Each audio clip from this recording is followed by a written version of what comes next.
Hello. Today we're taking a break from the Romans and from the ancient world, and we're looking at one of the other periods, one of the many periods of history that fascinates me. I've been doing some videos connected with my novel, Hill 112, which is a story of D-Day and the battle for Normandy, seen through the eyes of three young British soldiers, all of whom have come from the same school in a fictional town in South Wales, and the oldest of them is 20. Trying to give a sense of what it was like. And one of them is a tank commander commanding a troop of Sherman tanks in a fictional regiment, and I've tried to give a very clear idea of how tank warfare worked, what the experience was like, the smells, the limited visibility, the fear of being trapped when the vehicle started to burn, and the constant radio traffic back and forth, the sort of hiss of static in the ears all the time, but then reports from various stations as things were going on around the battlefield. And it was a very interesting part to write in the story and drew upon the fascination I've long had with tank warfare. Now, when we come to tanks, they are one of the many machines that dominate our mental image of the Second World War. When you think this was there in the newsreels at the time, everyone was trying to stress how modern their army, their navy, their air force was. This is a war of industrialized powers who mass produce sophisticated aircraft, submarines, battleships, aircraft carriers, tanks, guns. Tanks in particular on warfare captured the imagination. I mean, the German newsreels pushed this right at the beginning when they presented the Wehrmacht as heavily mechanized. This wasn't an army, as it was in fact, that relies on tens of thousands of horses to pull the artillery, pull the supply wagons, but if you look at it on the news, everybody's driving around in a very modern spick and span vehicle. And the tanks are particularly powerful, and to some extent the enemies bought this perception. They came to believe that the whole blitzkrieg thing, again a term coined by a Western journalist, reflected a reality of these German tank spearheads driving deep into their lines, supported by Stuka dive bombers, all the Luftwaffe coming in, so close air support. It partly reflects what the Germans were doing, but it wasn't quite all the Germans were doing, and a lot of the German army wasn't like that, and some of the reasons for the failure had to do with other things. So it meant that as the armies tried to catch up, the British and then the Americans, even before they came into the war, as they were planning an armoured element to their force, tended to plan to have too many tanks and units and divisions with too many vehicles within them and not enough supporting infantry, not enough supporting arms. And if you look at the Western Desert campaigns, particularly the early ones for the British Army, there was a tendency for the tanks to swan off on their own as if they were cruisers at sea, as many of them were named, and go and try and win the battle on their own, fighting independently and getting chopped up by the Afrika Korps that was fighting much more as a team, combined arms force with different types of, the anti-tank guns in close support with the tanks in particular. But there is this idea, we can tell when we start seeing tanks on screen, we immediately think 20th century, and you quickly look at the type of tank, and then you're often thinking, oh, is this Second World War or something like that.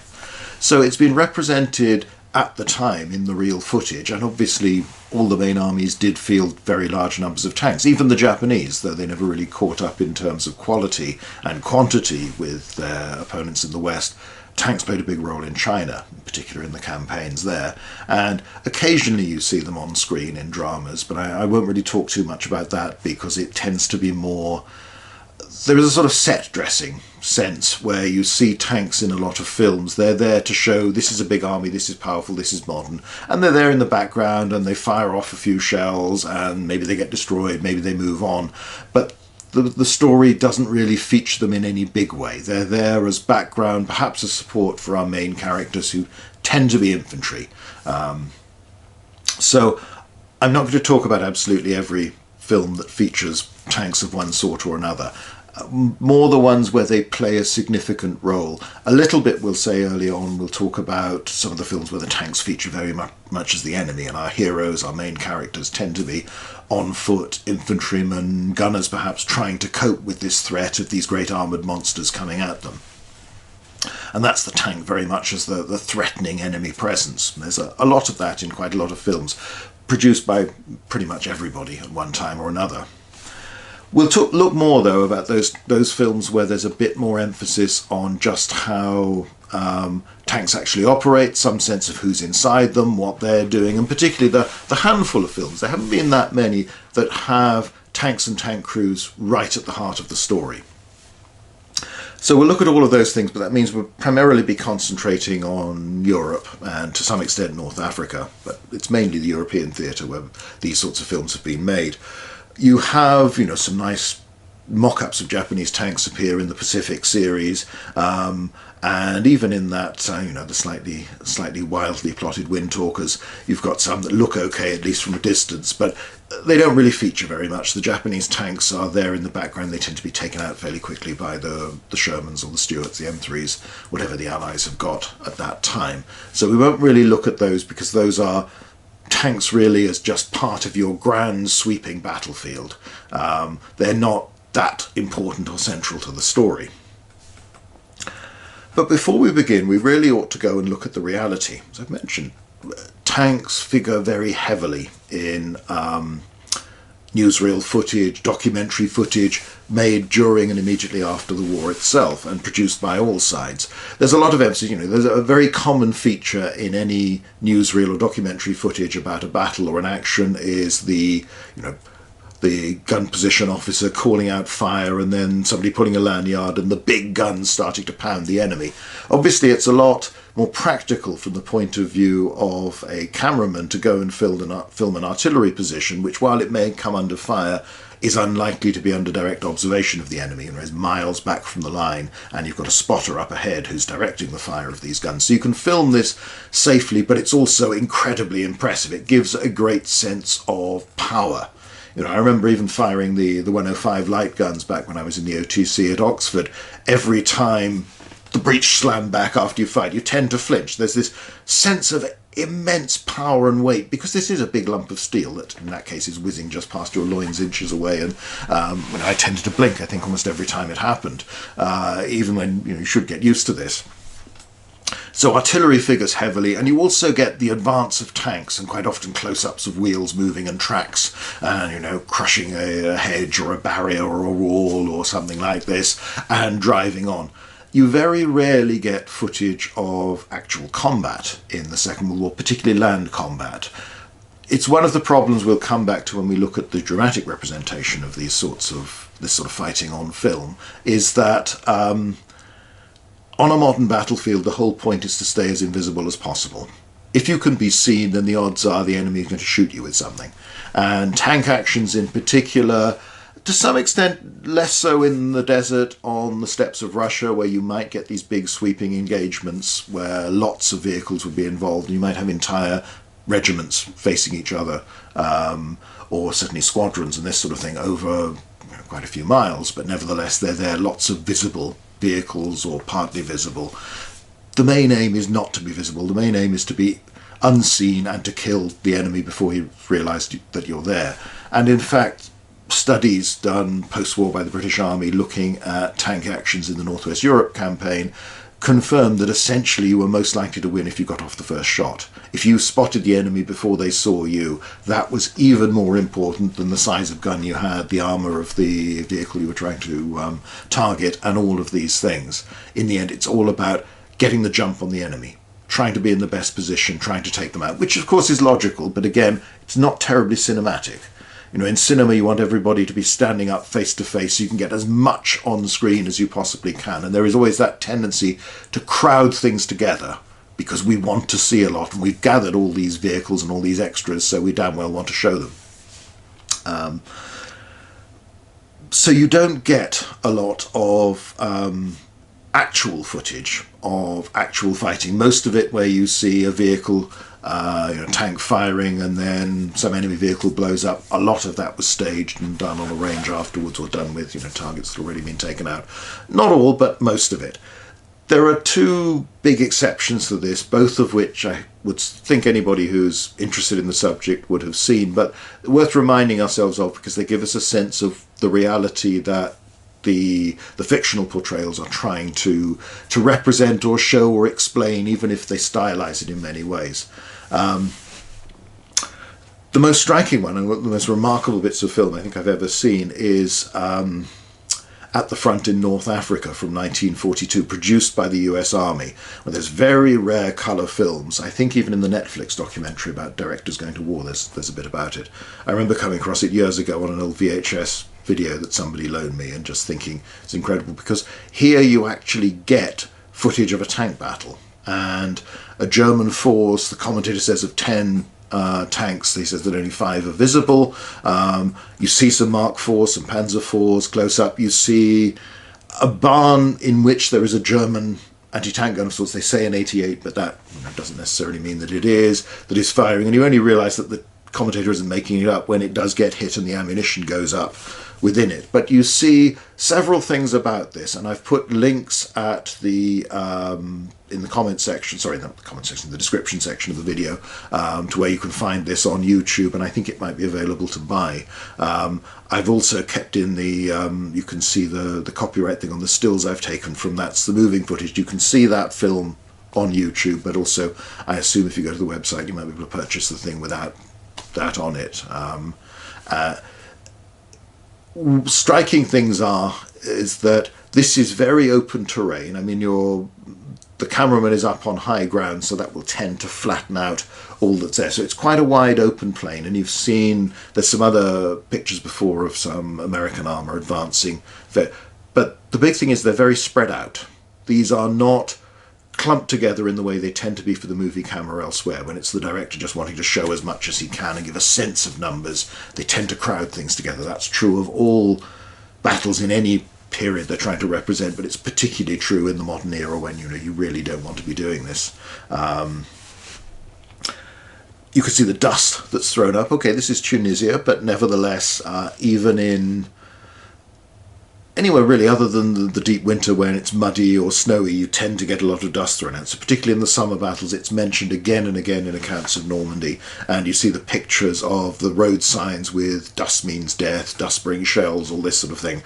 Anything driving along these dirt roads, and even the ones that had been briefly metalled in Normandy got churned up by tank trucks so quickly they basically turned into dirt roads, because they weren't designed to take that sort of quantity, let alone weight of transport. So you get a lot of dust, they're spread out, you get the strikes, again you do see the big explosions, they're coming under artillery fire, they keep showing 25-pounders, British guns firing and cutting this into the footage. I don't know whether that was actually what was happening at the time, but quite probably was. There was a lot of cooperation in Tunisia in that you, more often than later on, you would end up with British and American units fighting side by side, to an extent, simply because the initial forces were quite small that were committed there. So you see shell fire coming in, but you also get a sense of the armour-piercing shots striking against the vehicles when you see this in higher resolution. And you see a vehicle that's hit and starts, it's obviously damaged on the steering or the track, so it starts going round and round in circles. You see them trying to take cover, stopping to shoot. Again, German doctrine was throughout the war to stop and not fire when stationary rather than on the move, because that was more likely to be accurate, and it was better to put in one good shot than 3 or 4 that miss the target, however much they might worry people at the other end. So you see all of this, you get this very strong sense, this fits so closely to all the descriptions you have of tank battles, because you are seeing the real thing. So that's worth a look for just that sense of the ranges involved, that very often units would be engaging. Where there was the visibility, tanks might engage in the desert, particularly, or in Russia at a mile or more. And even British tank units armed with 2-pounder guns early in the Desert War would still engage at these immense ranges, probably wasting most of their shot, but sometimes hitting. And you'd have these battles that would go on for hours, and units that would expend all their ammunition. And bear in mind, with those smaller caliber shells, even in a relatively small tank, you could carry a lot more ammunition than you could later in the war when you're dealing with 75s or bigger. So it gives you a sense of a tank battle in particularly open country, but this is the real thing. And it, like any time you see the real thing, whether it's the footage of formations of B-17s and Liberators going on raids over Europe or elsewhere, formations are never quite as neat. There's always that human element, that things are much less than perfect. It's almost like, I mean, there's a weird thing that when architects design something like the Parthenon, they make it deliberately not straight and not all at right angles, because if it is straight, it looks wrong to the human eye. But when you have lots of people, you have, yes, everybody's operating the same sort of technology, the same model of tank quite possibly, but it's like cars. You can have one that's the same model as yours, but it never quite behaves in exactly the same way, particularly the longer it's used and been driven by other people that do things slightly differently to you. And there's just that slight differences in performance that you get. And that's even more marked in this sort of technology, which has been pushed to the limits of the time. And the human element, in that some drivers will do things react a little faster, a little slower, more inclined to spread out, all of those things. So you get a messier look of things that often the Hollywood version fails to achieve, because it's too neatly planned and too carefully choreographed, in part for safety reasons, for practical reasons, to make sure that you do this big, expensive, grand shot and the tanks you want in, or whatever it is you want in the scene, don't happen to be in the right place. So it looks messy, but it also looks, more dangerous, even though at first you're only looking at these little, almost like models down there and thinking, and then you start to realize, and when you see the one that's caught fire and is burning, one of the German tanks, you see the big explosion when the barn goes up. Again, it gives you a sense of the power of explosives. The other famous bit comes from much later in the war, and this is the encounter at Cologne between a group of American tanks led by Shermans, and then with one of the first Pershings, the M26s, to get into combat. And there's the what's his name, Adam Makos book Spearhead. Again, I'll put that down in the notes at the bottom. Highly recommended. It's very readable, and it's about, he interviewed the man who was the gunner in that Pershing. But you've got this sequence. It's put together because you had several cameramen operating, some with stills, some with cine cameras. And you see Sherman's pushing along a road into the the middle of Cologne. There's a Panther up there, and it takes out each one in turn. There's one of the officers in one of the tanks you see coming out of the back with his leg missing. It's pretty grim, brutal stuff. The Panther emerges, its turret's traversing this direction, but its side's exposed. The Pershing gets in a first shot before the Germans even react at all, and then another, and you see the Panther burn up, the crew abandoning, all this sort of thing. Again, truly remarkable footage of the real thing. In this case, unlike Tunisia, this is in very confined area, where although these are big wide streets, nevertheless you've got to go along the direction that the streets go. So again, that's the reality that the movies are trying to represent, and it's a hard thing for them to do, but some of them do make some very good efforts to try and achieve this. So other than that, yes, there are little bits and bobs in documentary footage at the time and newsreel footage and thing, but you don't have the equivalent of the gun camera footage you get for aerial combat, for instance, or from some of the film from like the Memphis Belle, the original documentary, or others taken by people aboard those, or film taken aboard ships when they're under air attack, this sort of thing. So you don't get so much of that because it was simply too dangerous to do in a land battle, that if you were close enough to be seeing what was happening, then the odds are you were at very high risk and you probably weren't going to have a long career doing this. So that's why you get certain types of shots again and again and again, regardless of which theatre and which side is producing them. So anyway, so that's the reality we're talking about. We've had to think about that. Let's look first of all at films where tanks feature, and particularly where they come into contact with infantry, before we move on to the tank versus tank battles that are the main theme of this video.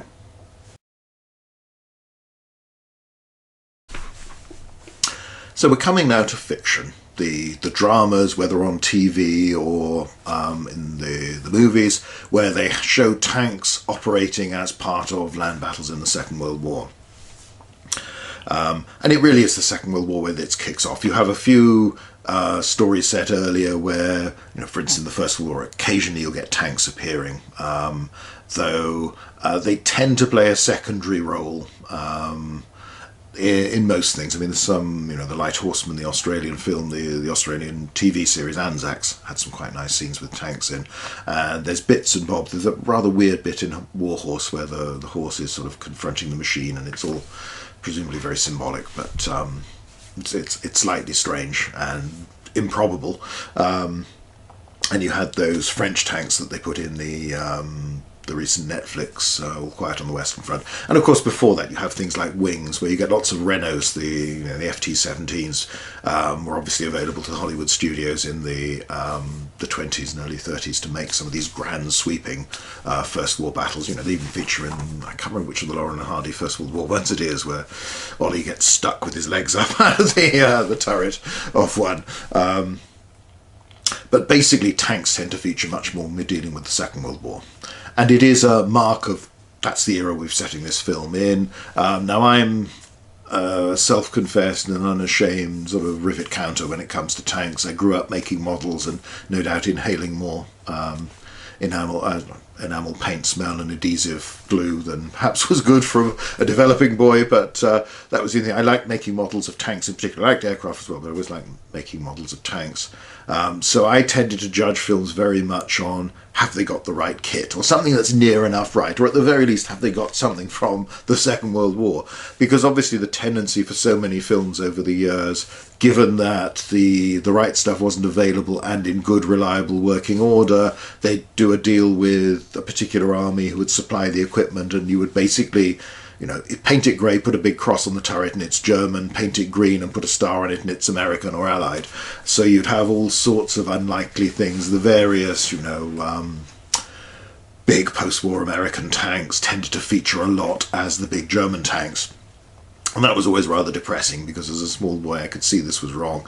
And, you know, there are still some dramatic scenes with tanks of this sort. Think of, you know, the movie Patton, that has them even though it's wrong, but it is wrong. And, you know, in the Bridge Too Far they've got a leopard or two that sort of tarted up to look like, I don't know if it's supposed to be a panther, I'm not quite sure.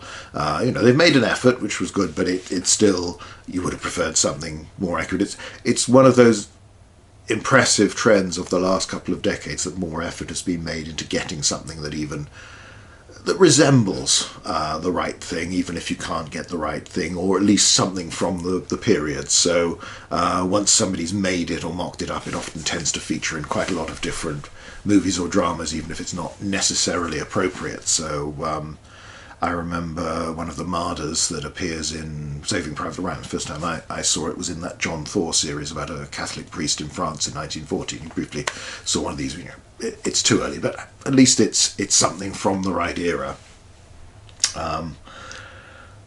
So often they're just set dressing, and you see there's films like Anzio where the same tanks seem to appear painted up as both sides. You know, it's making things go further because they're not vital to the plot and the direct actions of our main characters. It's more, again, rather like the newsreel footage, showing columns of tanks driving past, getting ready, advancing, like guns firing, is a good way of representing this is a big battle, this is a big army going out to fight.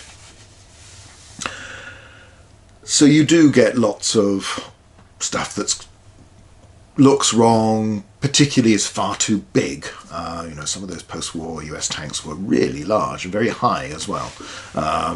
And don't look right, but they were what was available and were reliable. You know, you could use them. You obviously don't want, as your director, if you've arranged you want 10 tanks that day and, you know, all but 5 of them break down because they're old, then you know, that's causing you problems. You can't do things again. So often tanks are basically set dressing. They're in the background, they're giving that it's a big battle. And you know, the battle scenes mostly in Patton are rather like that. The little bit, the North African one, where he's sort of giving directions, and it's you know, the sense of trying to get some simplified tactics around it, but in the main it's the impressionistic, you know, that half track that comes through and starts machine gunning people, gets flamethrowered, all this. It's very dramatic stuff, but it's not really telling us much about how these operated, other than in a very general sense. So the big theme we tend to get in far more films are the main characters being infantrymen, often in dug-in positions, and they are attacked by enemy tanks. And there are lots of these, and many are very, very impressive. Again, I tend to favour the ones with the right tanks, or something that's quite decent. So, okay, not technically Second World War, I suppose, but part of the broader conflict. The Finnish film, The Winter War, has lots of T-26s. Russian tanks advancing with hordes of Russian infantry in the pointed caps that they still wore in that 39-40 period. Not terribly subtle tactics, but reflecting what the Soviet army was doing at the time. Attack these Finnish positions, and there's a flamethrower version as well. It's nice to see very unusual vehicles being shown on screen en masse. I think there's one of the bigger armoured cars you see in the distance at one point, and you get the little, there's stubby fighters and that sort of thing. So the kit looks marvellous. The Finns have a Bofors anti-tank gun at one point, otherwise it's Molotov cocktails and sticking a beam into the tracks and all this sort of thing. Again, improvised, because this is a time really before effective anti-tank weapons for infantry, handheld anti-tank weapons. You have anti-tank rifles feature in a few films. There's the Danish one about the brief conflict when the Germans invade with the bicycle mobile unit going out to take them on. Got some nice little bits in it, a little bit different, and again, it's the sense just how powerful these big armoured hulking beasts are coming at you. There's quite a lot of that sort of theme comes back in films set on the Eastern Front. So from early on, some of those German black and white films like Punishment Battalion 999, where they've gone on this operation, a long sort of reconnaissance in force. They run into the Russian offensive coming the other way, and then they're chased back. You have bits where these T-34s start to appear, and it's not got a huge budget and vast numbers of extras, but it's still quite impressive as they start to run them down. They're being retreated. You have some cowering in a ditch, and the tank sort of rotates on top of them, as you get in lots of accounts. The other films from the time, there's an early version which I haven't got anything on VHS. I wasn't able to cap from video caps from our the early Stalingrad film. Again, I think they're using T-34-85s, as they generally are around, because that was what was available. But okay, at least it's a Second World War vintage tank, even if you're using it a couple of years before it was actually designed and introduced in quantity. Nevertheless, it's a proper Soviet tank from the period. So, and as an aside, I'm quite fond of the film Force 10 from Navarone anyway, just because it's always struck me as quite funny and entertaining, even though I know a lot of people aren't fans. When the Germans mount their big attack over the bridge that it's been the mission of Force 10 to destroy, they're in T-34s with big crosses on them. At least it was a Second World War vintage tank. I remember thinking as a boy, oh, that's something. I hadn't seen, at that stage, I hadn't seen too many films with lots of T-34s in. They seem to crop up more as I've gone on, and, oddities like Castle Keep and that sort of thing. The Germans are in T-34s. But in that Stalingrad film, you have, I think the officer takes out, once he's attached to the Romanians or something, he takes out one of these tanks when they're under attack. The Italian film, it was called Attack and Retreat in the version I saw. I think it was Italiano Brava Gente or something like that. That's quite interesting and well worth looking at if you can. Again, there's a big tank attack on the Italian positions, and they fold because they haven't got much to deal with these heavy vehicles. One feature in a lot of films, which I've never quite understood, whether it reflects what they have available for filming. Very rarely do the tanks use their bow guns, the machine gun that's next to the driver. It often seems to be even the mounting is empty, and they seem to prefer in the movie running people over rather than doing anything about it. And there's that other German series of films, 0815, where there's a bit in Russia where they're an anti-tank unit and they're engaging these, again, T-34s coming at them, and then eventually you see one has come around the side and runs over the crew. It's similar themes really in more recent films like the Stalingrad from a little while back, where you have the sort of two big set-piece battles in it. One is the assault, and then later on they're out at the perimeter and in the snow digging in. They've got a Pak-38 50mm anti-tank gun, and then these Russian infantry and tanks come towards them. Again, T-34-85s. Again, you've got improvised. They've got mines. They've got the grenades with the extra heads tied around them. They've got Molotov cocktails, that sort of thing. They're trying to stop these Russian attacks. And it's that sense of again, these monsters are coming at you. How do you deal with it? The anti-tank gun can't seem to hit a barn door for a long time in that scene, which doesn't help. But nevertheless, you know, it's well done. It's impressive. They're big. They're scary. They're coming at you. And then there's the added horror that when you do destroy them, the crewmen are coming out. They're often burning. So it's for films that are emphasising just how grim and appalling warfare is. You can get another aspect from tanks of that of the fire element within it.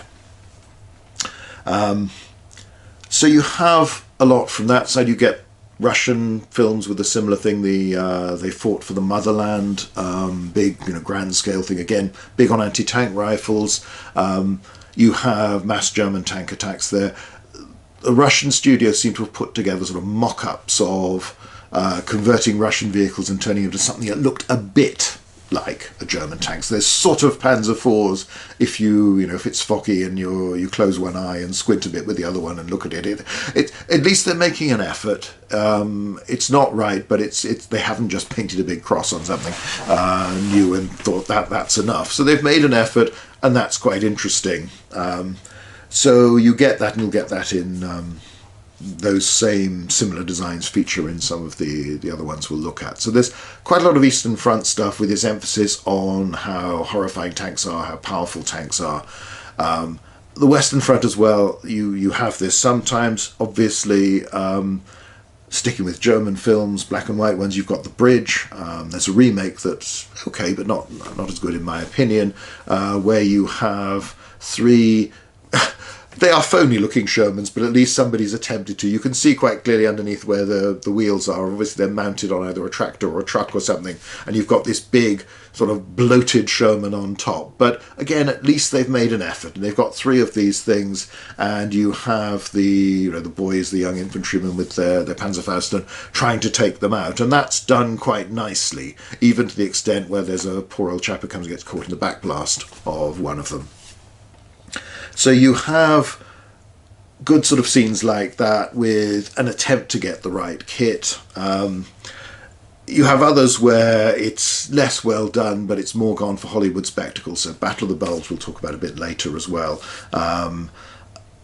Again, that's very definitely a case of paint it grey, put a cross on it and it'll do principle, but you have that attack that's very dramatic cinema, even if it doesn't make sense militarily and wasn't what happened, where the Robert Shaw's Panzer Regiment attacks through a wooded area, and you sort of hear the grinding tracks coming before you see them, and the poorly trained, inexperienced US infantry fold apart from a few of our main characters, you've got Charles Bronson there and Henry Fonda and all this sort of thing. So they're managing a bit better, but the whole point is that this is a huge attack, unexpected. That's the whole point of the story.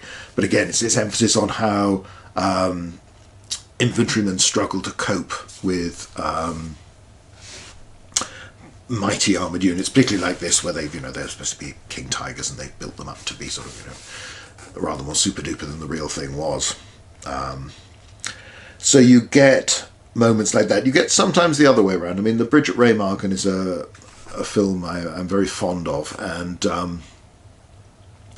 there you've got, they've got M24 Chaffés rather than Shermans, but at least it's a light tank, Second World War vintage. They've got enough of them to look good. They're armoured columns dashing on, even though they seem to have speeded up the film a bit.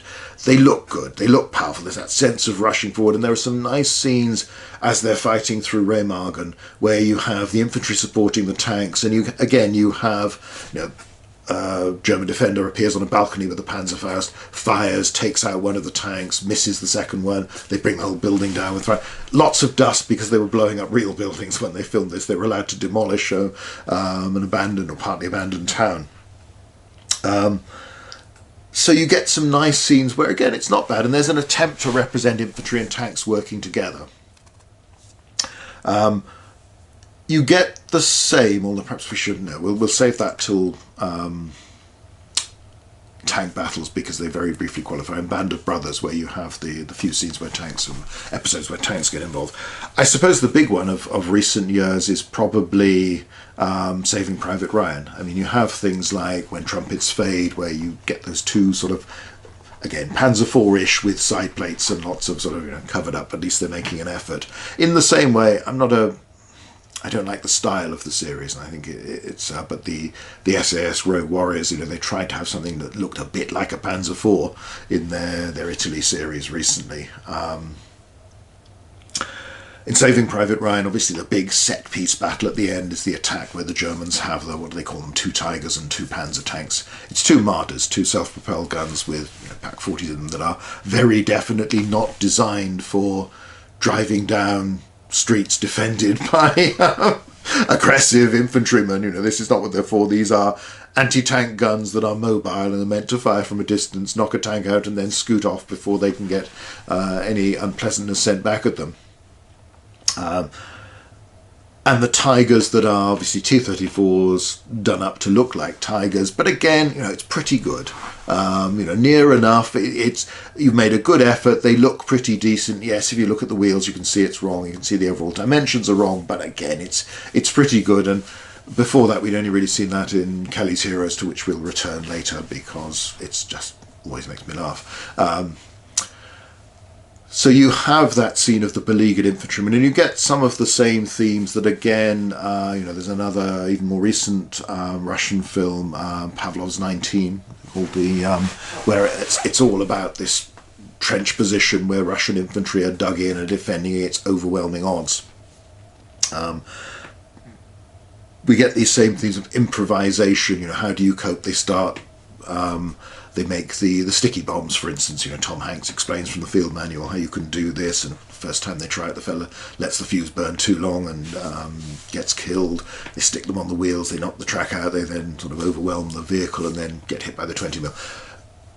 As cinema, it's terrific. It's very dramatic. It's got lots of nice kit.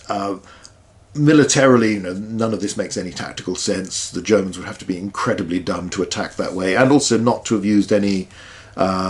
Well, no, the only reconnaissance they have is the one half-track that drives into an ambush a few scenes before, but they don't send out any other scouts, they don't have any artillery preparation, mortar preparation, they just drive in. Now, sometimes this is supposed to be Waffen-SS units, they did tend to put in very aggressive but not very subtle attacks that sometimes worked and sometimes didn't.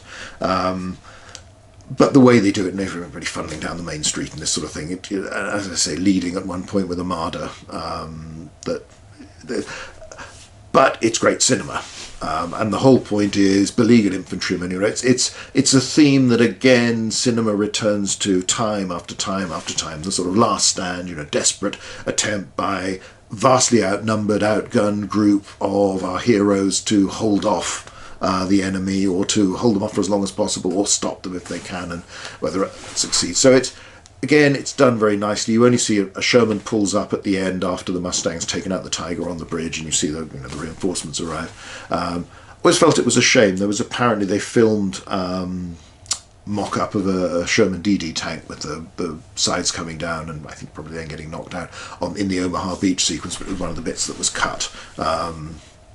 Might have been nice to have just because I like that sort of thing. So you have these again recurring themes of infantrymen having to be clever to outwit the tanks. They give some suggestion that the visibility from a tank is really poor, so that they don't know what's going on. If you can peel off the supporting infantry, then, you know, you've got a chance. So again, it's very dramatic, and the tanks, you know, with Saving Private Ryan, you've got the sort of the ground shaking, the noise is all done very, very effectively. The sense of the terror of facing these big iron monsters coming at you. So, just to return, because I forgot in the section when I was talking about Eastern Front films, there are a few more recent ones that do the same sort of thing. One of which is that Pavlov's 19, which I think has other titles, and seems to be based on a probably exaggerated, perhaps invented story from the time. Sort of, you know, Russia's it's set just outside Moscow in 41. The Germans are pushing forward, and there's not many Russian defenders, and they're desperately trying to stop them. And they did manage to stop them. You know, it's all very well talking about the strain on the German system and how they've overreached themselves and all this thing, but in the end they stopped because there were Russians still fighting them. It's a great piece of cinema, and the action bit is condensed. You've got quite nice looking German attackers in Panzer IIIs, Panzer IVs. I don't know what they are. I don't know whether they're mock-ups. Some of them are probably models, but it's nicely done. And you have Russian anti-tank guns, I think they're the 45 or the 57 mil. I can never remember which one's which, but the version looks very much like the German 37 Pak 37, same sort of shield shape. They've emplaced those on the flank. They're enfilading. They're waiting while the infantry distract them to hit the German flanks, German tanks in the sides to get the thinner armor. It's quite nicely done. The way the train, it all looks pretty good. The Germans are very sinister. The infantrymen have their faces covered with scarves, so they don't, they don't look human. They are like these. So that's all done, and again, it's the same idea. You have the tanks driving over the trenches, you have, again, improvised weapons, Molotov cocktails, all this sort of thing, as well as your anti-tank rifles, as well as your anti-tank guns, the desperate last stand. That takes us on to another film that is actually called, at least in the English version, Last Stand, which is about cadets, partly from an artillery and anti-tank unit, who are sent to the front at the same sort of time, again, late 41, when things are pretty desperate, to plug a gap in the line, to hold the Germans back until the Soviets can reorganize.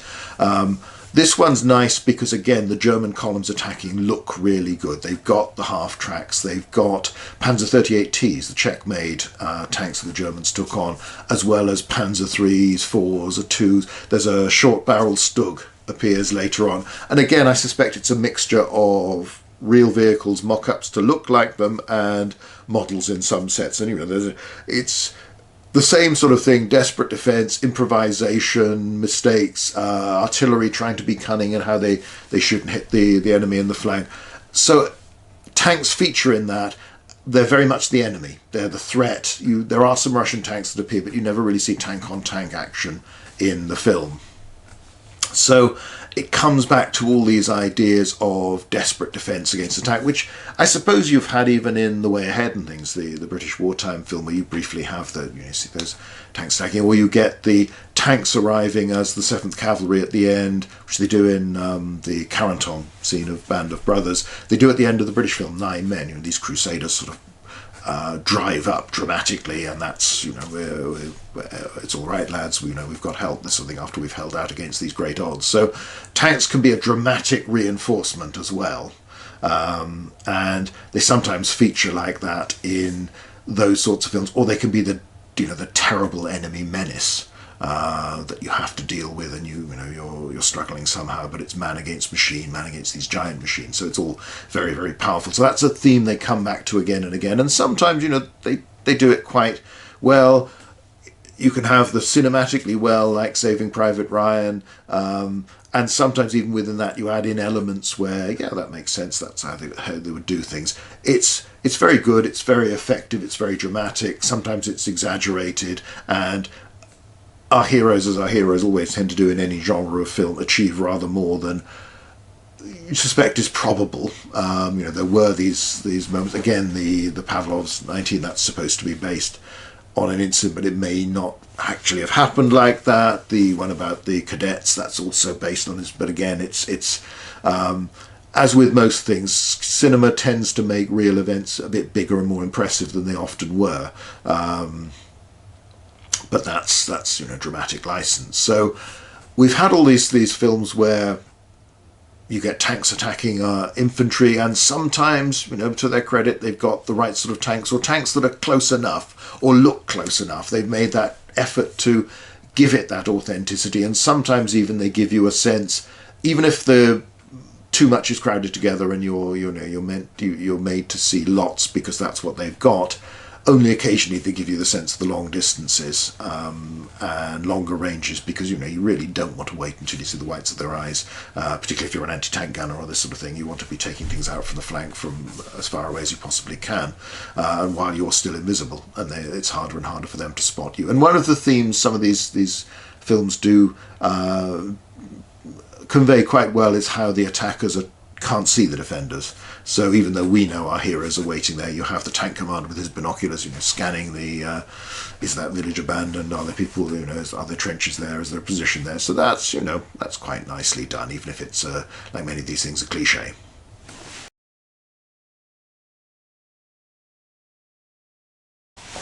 I'm not sure whether I'll fit this in or not. This whole thing's going to be slightly edited to make everything fit. As usual, in my rambling style, has turned into a longer piece than I expected. But I enjoy these sorts of films, and I like talking about them, and I like talking about the kit, the history, the tactics, the reality behind it. So I haven't mentioned Cross of Iron specifically. I think I've put it in later on where I suddenly remember, oh, and I forgot to talk about Cross of Iron in the infantry against tanks section. So just adding on at the end of this, that's one of the famous scenes that in a lot of the other films I've talked about, I didn't get to see until much later in life, either because they weren't made or if they were things like they fought for the Motherland and this sort of thing. Some of the Soviet stuff just wasn't available. You didn't get that many foreign films being shown in Britain, and then I grew up before the video age, let alone the DVD age and streaming and all that sort of thing. So you had what they showed you on television, and that was it. So obviously it's a very powerful film. It's Sam Peckinpah with that. All the sort of very quick edits going between thing and the slow motion and the tomato ketchup flying everywhere. It's a good film. It's the novel on which it's based is interesting as well. It points out they're a Jaeger regiment, which they didn't really talk about in the film. And the novel is different. And a lot of the scenes come into the film, but they're not in the same sequence, and some of them are more. But you have the big tank attack when Steiner and his platoon are left behind. There's also some gunners. There's a Pak-40 crew, plus the reconnaissance platoon, and you see the flashing as the sun comes up. There are all these T-34-85s waiting, and lots of Soviet infantry waiting to attack. And it's nicely done. You see the Pak-40 engage one of the T-34s, knock it out. Turret flies off with secondary explosion. It's good. And then, of course, you have the desperate attempt to escape, but take out the tanks. They put a mine, telemine on the track of one. You have the other one that follows them into that factory building and starts spraying around with bits of brick all around it. Again, it's very powerful cinema, and it gives a sense of these great monsters coming at you. So everyone will be saying, I'm sure there'll be comments if I don't manage to tack this in of, oh, where's Cross of Iron? You ought to be mentioning that. It's there, sorry. And as I say, please do mention any other films that you think I have forgotten, because I probably have missed a few that I'll be kicking myself for. So there we go. But I think that's probably it. We'll get this thing edited up and posted before too long. But anyway, there we go.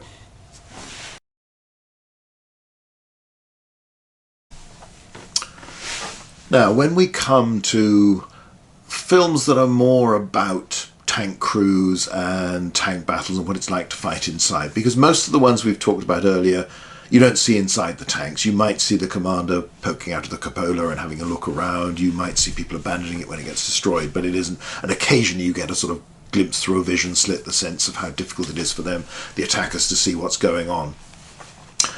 The first, really, of the sort of tank battle films, and one that I don't know how well known it is, particularly outside Britain and even in Britain, because it was produced in 1950, a film called They Were Not Divided, and it's about the Guards Armoured Division in the Northwest Europe campaign. The characters are fictional. They're in the Welsh Guards, and they are in Shermans. You see them with Cromwell's earlier on when they're still training, because a lot of this is about training, about how you become a soldier, how you become a guardsman. And all the bit where the fella gets told off to get his hair cut, and oh, you're doing well as a recruit, because the warrant officer couldn't get you on anything else. There was nothing else wrong with your turnout. Which so it's interesting. It's very much of that time, that national service, and particularly the Guards' way of doing things.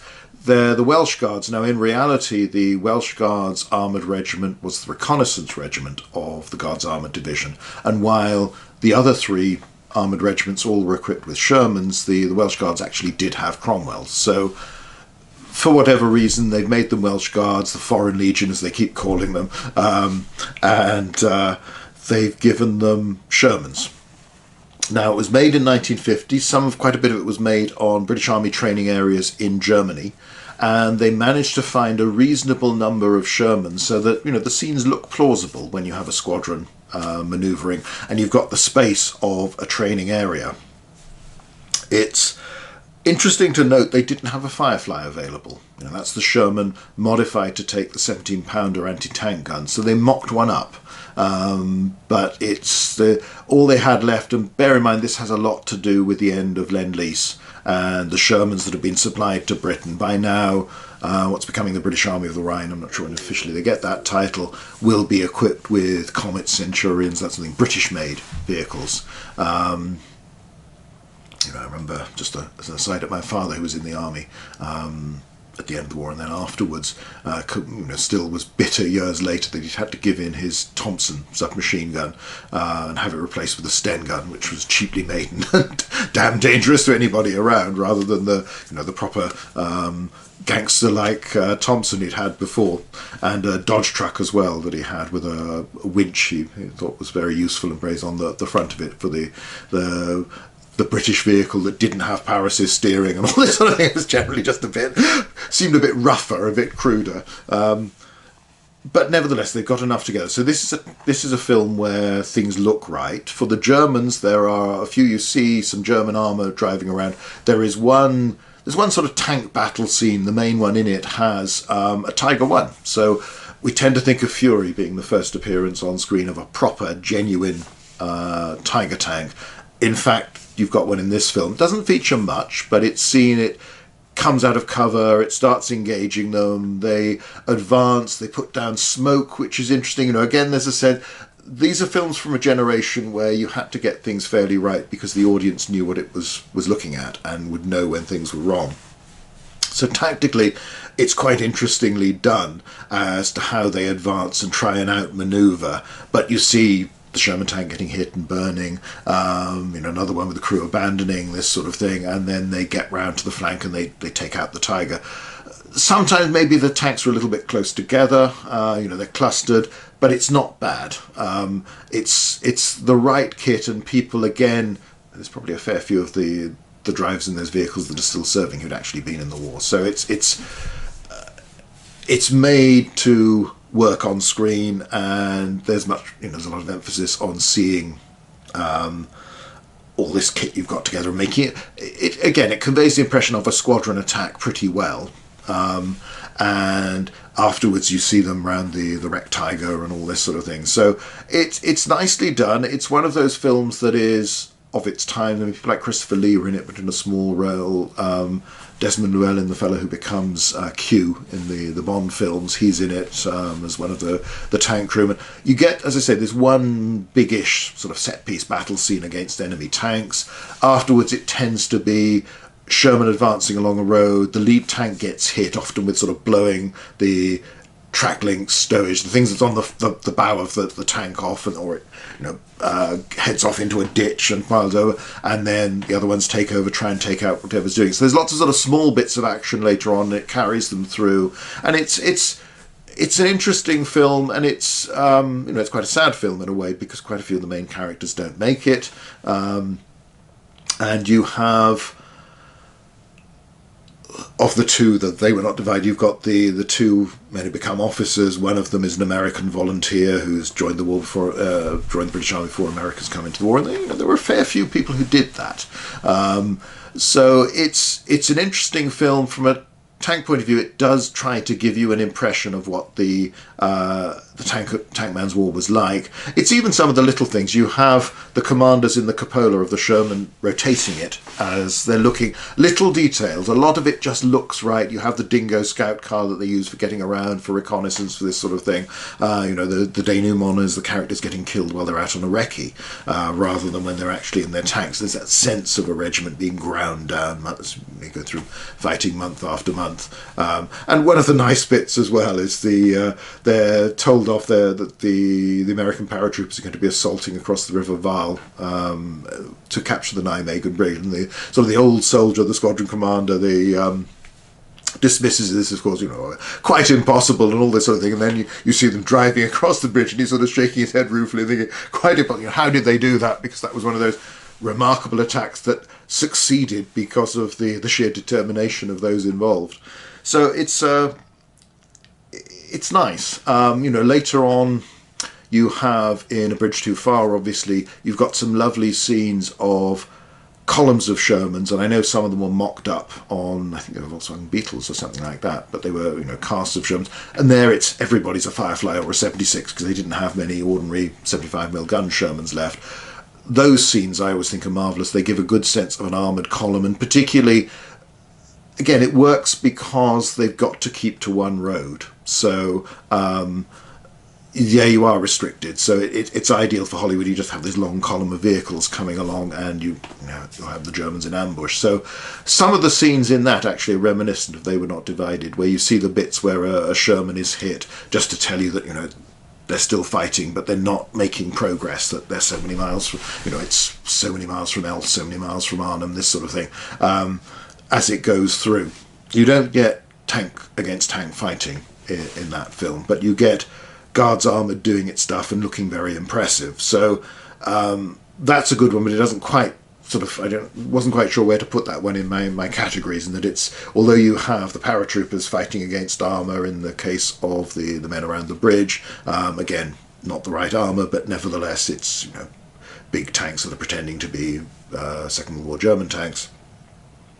There's some nicely done scenes there, and there's that sense on the power of the, you know, the wheels crushing over rubble and the tracks, the guns blasting, you see the muzzle brakes and the flash through and bits of wall coming down and all this sort of thing. So anyway, so that's our market garden take. That's one of the... They Were Not Divided is pretty much unique in showing British Army and British armoured units in Northwest Europe. You know, you have stuff in The Longest Day, and then you've got The Bridge Too Far. Those are really the only ones where you get to see that so much. So to show all the way through is quite interesting. So if you haven't seen it, it's well worth looking out. And it's got, as I say, again, a good suggestion of authenticity about it. So it's well worth a look. Now, I guess we've got to include it because it does fall within the category of stories where some of our characters are in tanks and we see them manoeuvring their tanks, but also inside, you know, views inside the turret, inside the hull and all this sort of thing. So this brings us back to the 1960s Battle of the Bulge.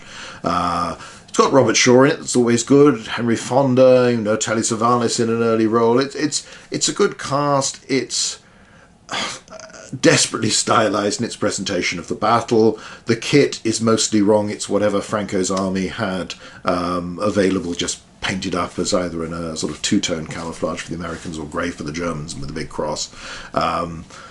It's very obviously filmed in Spain, and so many of the landscapes do not look like the Ardennes, particularly in the mud and the cold of December, early January 1944-45. So it's, and you know, you have the US troops using, you know, guns with spoked wheels and all this sort of thing, and some of these odd mortars and other things.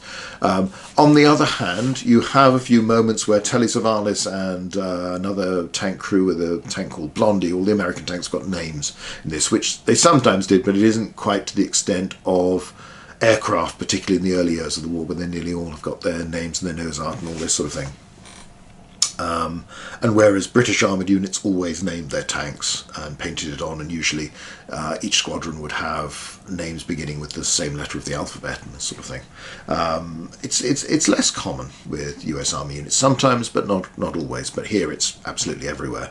And they come up against these, you know, what are the M48s or something like that, and that are supposed to be King Tigers, and they, you know, the shells just bounce off. You get the two Chaffés are knocked out. They're called Shermans in this, but you do have Telly Savalas on his intercom talking, giving orders, and, you know, trying to respond. You get them, it's quite nice. They go out of the hatch in the bottom of the hull to escape and crawl out from underneath rather than the others. You sometimes see Robert Shaw and occasionally other Germans inside the big turrets of their tanks, talking, trying to go. It's all very simplified. You have this huge armoured swirl of a battle at the end that I assume is on a training area of the Spanish army at the time, where there are a lot of tanks. I mean, there are dozens of big tanks manoeuvring around. I'm not sure how many altogether, but it's a lot. And there's lots of dust, again, not something you associate with winter in Northwest Europe. they send the infantry away. It's just a tank battle to make it all similar. And there's some attempt at trying to show manoeuvring and how to, in this case, they're trying to hit the Germans when they come up over a rise, and they can hit them in the softer armour underneath. It doesn't make too much sense. It's the wrong gear. On the other hand, I'm of the age that quite enjoyed the children's programme Tiswas that was on ITV when I was little, and part of their opening scene with their zany music showed a few bits from the Battle of the Bulge of Chaffe's exploding, or the models of them. You can see they're very obviously models, but and the machine gun always tended to, the 50 caliber would fly off on its own whatever that was made of was strong enough whenever the charge went off in them. So at least it's an effort to show tank warfare, and it has its moments in its way. I don't have the hatred for it that many World War II film buffs seem to have. On the other hand, you would have liked it to be so much better, and you feel that the cast deserves better than this, and an attempt to be more realistic. But it's there. You don't, for instance, in The Longest Day, although you do see tanks, and they feature on a few occasions, you don't ever see inside them. You only ever see the tank commander. I suppose, there's a few on the beaches, particularly on the British beaches, and then you have the bit where the French commandos have attacked the casino and being pushed back, and one of them goes off. It's dramatic when he runs and on the footbridge, it's hit, and it falls down, and he still manages to clamber, and he comes back with a Sherman DD tank. It's actually a 76mm they've converted, which you can see the barrel stretches far beyond wherever the skirts could have come up, but okay, it's a Sherman. It's close enough for the purpose, and it turns up and takes out the Pak-40, the German anti-tank gun that's there, and helps them swarm up. I mean, it's a marvellous piece of cinema, that scene, with several of the sweeping shots you've got, and then the sort of mass assault as the French charge forward. I don't think they would have done it that way. These were well-trained commandos, and the sort of whole human wave assault's probably not the best thing to do, but nevertheless, it's great cinema, and it's wonderfully enthusiastic in the way they do things. But in the main, otherwise, you get little bits. I suppose there's Audie Murphy to Hell and Back, which is earlier than these, though sometimes because it's colour I tend to forget that,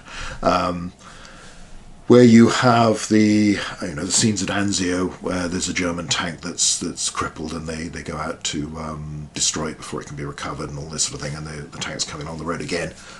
Not the right, it's just something grey with a cross painted on it. And similarly, when the Germans attack, and the occasion where Audie Murphy wins the Medal of Honour.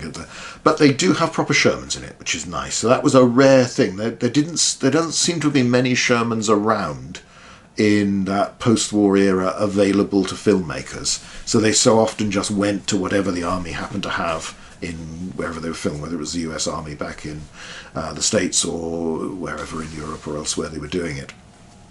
So you actually have Shermans, and I think, I seem to remember reading the citation, but I think he actually climbed on it was a tank destroyer rather than a Sherman, but, who's going to quibble with that? Because it's one of those things where you see it and think this must be pure Hollywood, and then you read the citation for the man, and if anything, Hollywood is underplaying what he did, and somehow, even though wounded, managed to survive. So you occasionally get them. I mean, there's another one, Battleground, about the Ardennes, that has a tank destroyer in it, but you sometimes get the right kit, and it's always nice when you do, but so often with these things, you go completely overboard, like the Battle of the Bulge, and just use whatever you've got. Okay, it's Chaffe's, they were a Second World War vehicle, but not in those numbers, and, not, or at least not as the main tank force. You are relying on Shermans, and there just don't seem to be the Shermans around at that point. So it's just a shame, it's always nice to see the right kit if you can possibly get it. It gives an air of authenticity to something. There's that Jack Palance film, Lee Marvin Attack, where they've put M3 Stuarts, and they've just added an extra barrel on to make it look like either an American or a German tank, depending on what they need for the scene. So there are all sorts there, and you can understand in the end they need something, but it's nice when they get it right. Now, Band of Brothers is a marvellous TV series and one of my favourites. Something I can go back to again and again. It's about a company of paratroopers, Easy Company, so it's mostly about infantry actions, but now and again in some of the episodes armour gets involved as well. So the first time really is in the Carenton episode, where they're in a defensive position and they're attacked by Fallschirmjäger and elements of 17th SS Panzergrenadier Division. Now that was a unit that, because it was a Panzergrenadier Division, by this time didn't have tanks but had assault guns. I think they mostly had Stug 4s rather than Stug 3s, but again, that's not that big a deal. They may have had some Jagdpanzer 4s, I can't remember. And to their credit, while you tend to see the sort of same vehicles will reappear in several scenes in different episodes, in this one they only have the turretless AFVs. So you get armoured cars, you get half-tracks, but you also get, they've got something that's mocked up and looks decently like a Jagdpanther. Never quite sure if it's big enough, but it looks the part. Because I don't know, I mean, if it's genuine, I'll be even more impressed, but either way, it looks good. And then you have these mock-ups of Stug 3s that are based upon a British armoured personnel carrier that has 5 wheels rather than 6, but looks a bit like that. So whereas before you've had some Panzer 3s have cropped up for enemy at the gates and that sort of thing that are, again, slightly different designs, but they're basically like the German original.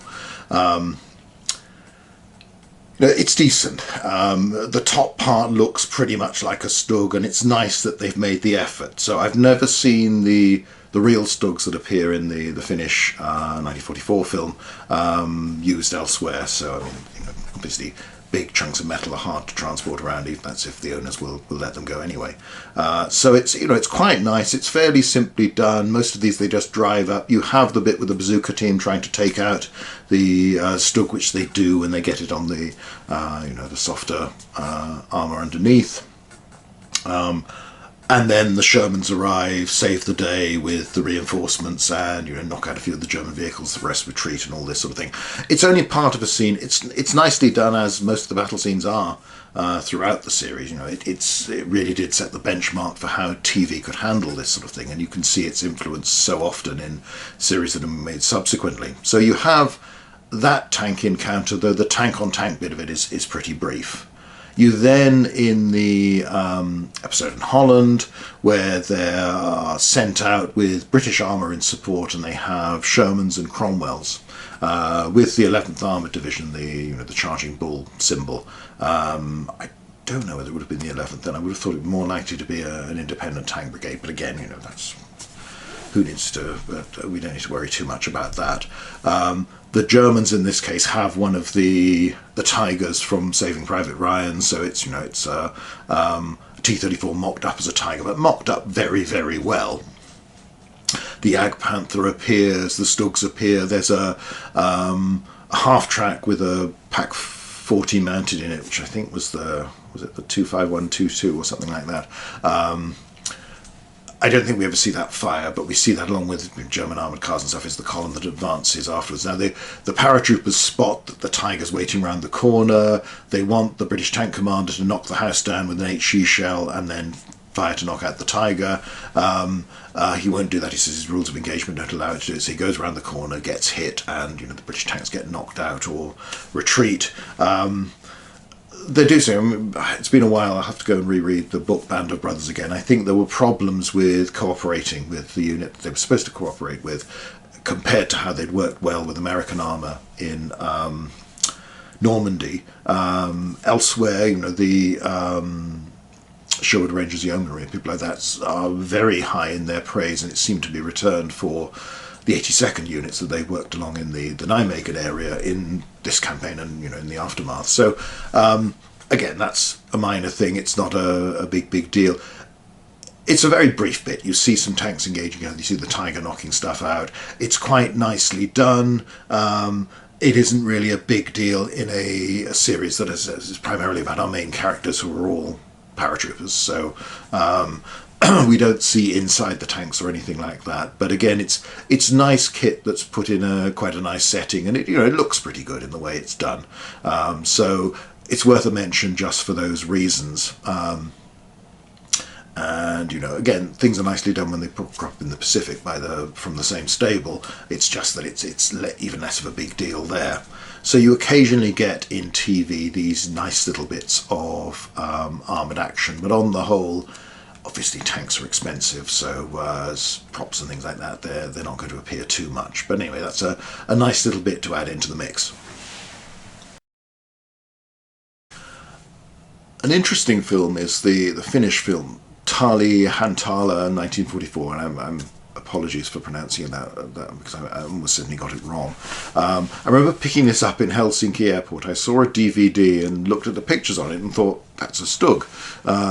Picked it up, looked more closely, saw that it did indeed seem to be a Stug 3, a genuine German assault gun from the Second World War, and that this was about the latter part of the Continuation War, when the Soviets attacked into Finland in 1944.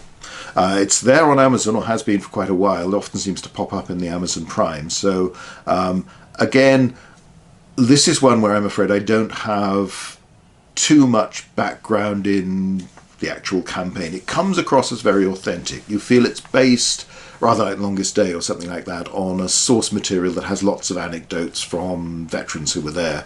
Because some of the stories are just a little bit quirky, some of the little bits, and it comes across as a set of scenes that joins together to tell the story of this campaign where the Finns were able to hold the Russians back just enough to persuade Stalin to give them some more concessions in the peace treaty. I mean, this was when they would make peace with Germany and change sides and chase out the Germans that were still on their territory. Now, this isn't a film primarily about armoured units, but there are two groups of Finnish armoured troops that feature very strongly in it. The first are the Stug crews, and again, they have real authentic Stugs. The Germans supplied a significant number of them to the Finns, and they used them slightly different camouflage. They took off the side plates, side skirts, because they weren't practical in the often confined terrain and narrow roads that they were operating on, and painted them in this rather distinctive style. They've got these logs tied to the side as well to help them when they ditched or bogged down, all this sort of thing. You have actually, in the way they've done it in the film, they have newsreel people and journalists interviewing them, and they ask, what's the difference between an assault gun, a Sturmgeschütz, and a tank, and this sort of thing, and they explain, well, we don't have a turret and all this sort of thing. You then see them going into action, and you have an incident. Now, again, I think this is authentic. You're dealing with terrain where there aren't very many good roads. There's not that much ground where tracked vehicles can be supported without bogging down. A lot of this is marshy, a lot of it is forest. So you tend to be going along roads and bumping into enemy armoured units and having these short and rather brutal engagements, often at very close range. I don't know to what extent they've made it closer range than perhaps it really was. I'm not sure. But everything is done rather well. When you see the inside shots of the Stugs in particular, but also the tanks later on, you can see just how cramped it is. I mean, even compared to a tank, there's not a lot of space in one of these, because the whole point is you've got a Panzer III chassis and you've crammed a bigger gun onto it with as lower hull as possible to make it hard to see, cheap to produce. You don't have the traverse of a tank, but you can... Although originally designed as an assault gun to take infantry into a position, as an improvement on the manhandle assault gun that the Germans had as a tradition since the First World War and beyond. They tended to become tank killers, particularly on the Eastern Front, and were very good in that role. So you have that great sense of that it really is tight in there. You've got this big gun barrel between you. Everyone is, there's not a lot of room, there's not a lot of space. It's confined, you can't see out too well.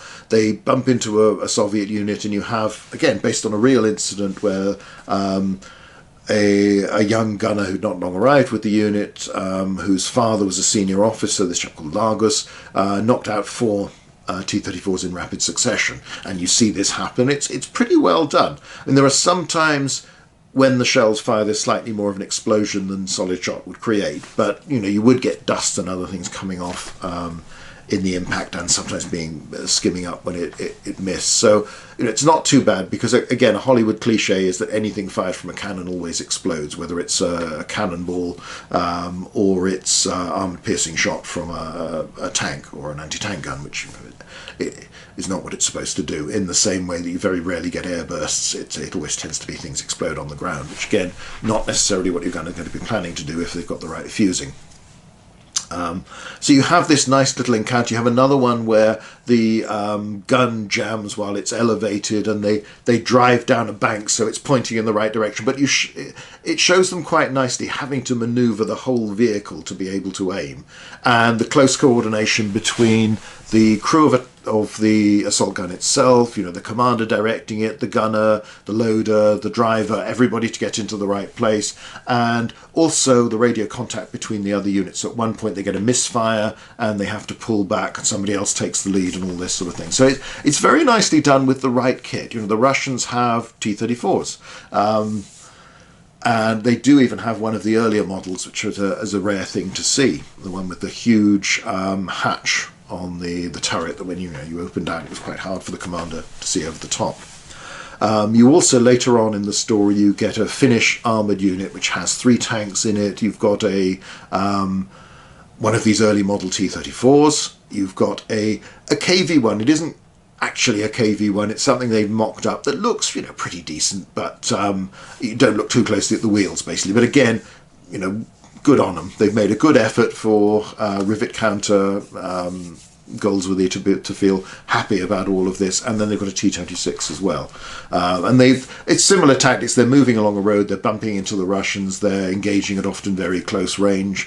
If they can capture a Russian tank, they repair it, recycle it, paint Finnish colours on it, and then off it goes, because again, they're using captured kit in the first place, because they don't produce any of their own. They've got German supplies and then what they could take from the Russians. So those are very nice scenes. It's not all of the film, it's aspects of it, and you do in the film have plenty of Russian tanks attacking, again, nearly all T-34-85s, occasionally the short barrel, the 76 will appear. It's not the short barreled one, but even though it's a fairly early one. Will come in and you'll have the improvised weapons and the danger. How do you face up to this? You have the officer driving up in his staff car with a boot full of crates of Panzerfaust, giving them out, and the explanation, the one poor bloke who doesn't realise you don't put it against his chest and all this sort of thing. The one soldier who takes out 3 T-34s in rapid succession and gets praised for them. It's nicely done. It brings on some of the themes we've had in the earlier section on the infantry against tanks, but it also brings in other stuff. So that stands out for me. I don't know how well known it is, but I think it's well worth, if you're interested in the era, if you're interested in the vehicles of the era, then it's all done nicely, and the right sort of kit, and sometimes spot on the right kit. So to see real Stugs operating is quite a treat as far as I'm concerned. So again, might not be too well known, but well worth a look. The Russians have made a couple of films about armoured units and tank men in recent years. Well, I suppose 3 if you include that oddity White Tiger, which apparently is based on a novel, and has this, they're all confronting this super German Tiger tank that has extra bits on it, and obviously isn't really a Tiger, it's cobbled together, and they start to visit some sort of beast or mystical creature or something. Are there really, live crew in it? It all gets a little bit strange, and the Russian tank driver that they, recovers, he's been terribly badly burned, should be dead, somehow recovers, heals on his own, and is this sort of, can talk to tanks. He listens to them and, goes to a wreck and listens to it and discovers how it's been knocked out and all this sort of thing. It's a bit of a weird film. It's got some nice scenes in it. You've got, again, the standard. The T-34-85 is the hero, the special tank with the special crew they put together to take out this German White Tiger. There's some nice scenes of mass tank attacks in it, where you see lots and lots of Russian armour advancing and then all getting blown up by the off-screen White Tiger. So there's a few little encounters with, again, German kit that's mocked up to look decent enough, that are okay. And you get, they keep passing this M3 Ali that, that they did have on Leaseland. There, I don't think it ever does very much. I'm not sure whether it's mobile or terribly so. You see some SU assault guns, which you haven't seen much other than in, I forgot to mention in that Finnish film, Tali Ihantala. You see, again, a mock-up of an IS-152 at one point. That's, you know, again, a nice touch that they've tried to do that. It's, you know, it's a reflection of what's around. So that's a weird one. You also see in the wrecks, they've obviously, I suspect, real genuine wrecks that have been pulled out of various marshes in the former Soviet Union. So there's one of a BT tank and another that's a British Matilda. And again, lots of those were supplied to them. So it's interesting to see that, because I'm not sure I've ever seen a Matilda in a film. You know, there are certain tank types you don't really see, or you only see sometimes in slightly strange circumstances. So, you know, we talked about Band of Brothers earlier, the Cromwell that they have in that. There's at least one, there might be two, I can't quite remember. And I can't quite remember whether it's clear enough that this is actually two tanks or whether they've just, you know, reproduce the first one. You don't see those very often. You do in sort of quirky films, so, or in slightly odd places. So the British war film The Hill in Korea, when the communists attack, they're driving a Cromwell. And I think, you know, there's a few other odd things where they needed a tank, and that's what it turns out to be. I think the only time I've seen a genuine long-barreled Panzer IV is in I think the earliest version of the Finnish novel The Unknown Soldier, where it's supposed to be a Russian tank, and the Finns of this machine gun company take out this Panzer IV. I've seen there was another colour version where it's the mock-up of a KV that we've probably seen from the 1944 film, and then there's been another version a bit more recently which I've seen on Blu-ray, and I think it's T-34-85 when we get to that point. But again, presumably at some point in the 50s, whenever the first one was made, they had a working Panzer IV around there. They've sort of dressed it up to cover things up, but it clearly is a Panzer IV. So White Tiger's a bit of an oddity. The two that are more serious in their attempt to represent tank warfare, at least to a point, are Invincible, which is about a KV-1 crew in its... They've got a genuine KV-1 tank, so that's nice to see, you know, that works, that moves around, and then it's attached all the time to these units of T-34-85s. So again, they're coming in a bit earlier than they should, because that's clearly what exists, what's around, and what still reliably works and can be used for filming. So, although I seem to remember in the Sam Peckinpah Cross of Iron film where you had that tank attack later on against the infantry position, which comes back to the sort of things we were talking about earlier, that he planned and been promised more tanks than that, but most of them weren't working on the day, so they only had a few that were actually running. Anyway, it's fairly, you know, there's melodramatic stuff. The fellow who's the KV-1 commander is a bit sort of intense, and then his ex-wife turns up, who's an engineer from the factory, telling them how to repair the tanks and all this sort of thing. Like a lot of these ones, a lot takes place inside the Russian tanks, and particularly inside their German opponents. The German opponents are mostly these sort of slightly more modern version of the mocked-up Panzer IV that we've seen in earlier Soviet cinema for quite some time. They've added the side plates because, again, that covers a lot of sins. And you see, you know, there's a few proper half-tracks and things and AT guns, but basically it's lots of these Panzer IV types. You get some actions earlier on where there's an attempt to show a unit of tanks operating with the KV supported by T-34, and, you know, they take out some Germans, but then they're ambushed and the KV, the first one, is blown up by a German tank that's in woodland to the flank and all this. So there's some attempts to show tank fighting, and there are a few others later on where that's done, really. And done, you know, it's okay. It does, however, this is a little bit contrived. You have a lot of tank fighting where basically the one KV-1 ends up blocking a German outflanking move and knocks out goodness knows how many of these Panzer IVs. You know, it's one after another. It's one of those. It comes back to this theme you get in so many films: the desperate last stand. You know, the one man or the small group of people that can hold off the enemy to save the day. and just won't quit and does all this. This pushes it to an extreme. They do knock out so many Germans. It's done largely, the darkness falls, so that's an element of explaining, but even so, it seems extraordinarily improbable that this would happen, and that the Germans would, lemming-like keep moving into the fire of this lone KV-1, and it's a celebration of the KV-1 and its heavy armor and how great it is and all this sort of thing. Maybe slow but we're tough sort of thing. The internal shots, there seems to be a lot of space, and the German tanks in particular look, I presume they are just a set where you've got your sort of commander with his vision thing and a gun crew. It's you don't have that thing they do so well in the Tali Ihantala, the very cramped sense of being inside a tank. And it's difficult. It comes back to that, it's similar to the other problem that for filmmakers, the reality of a modern battlefield is you don't want to be seen. You want to be as invisible as possible, as hard to see. You want to be as spread out as possible.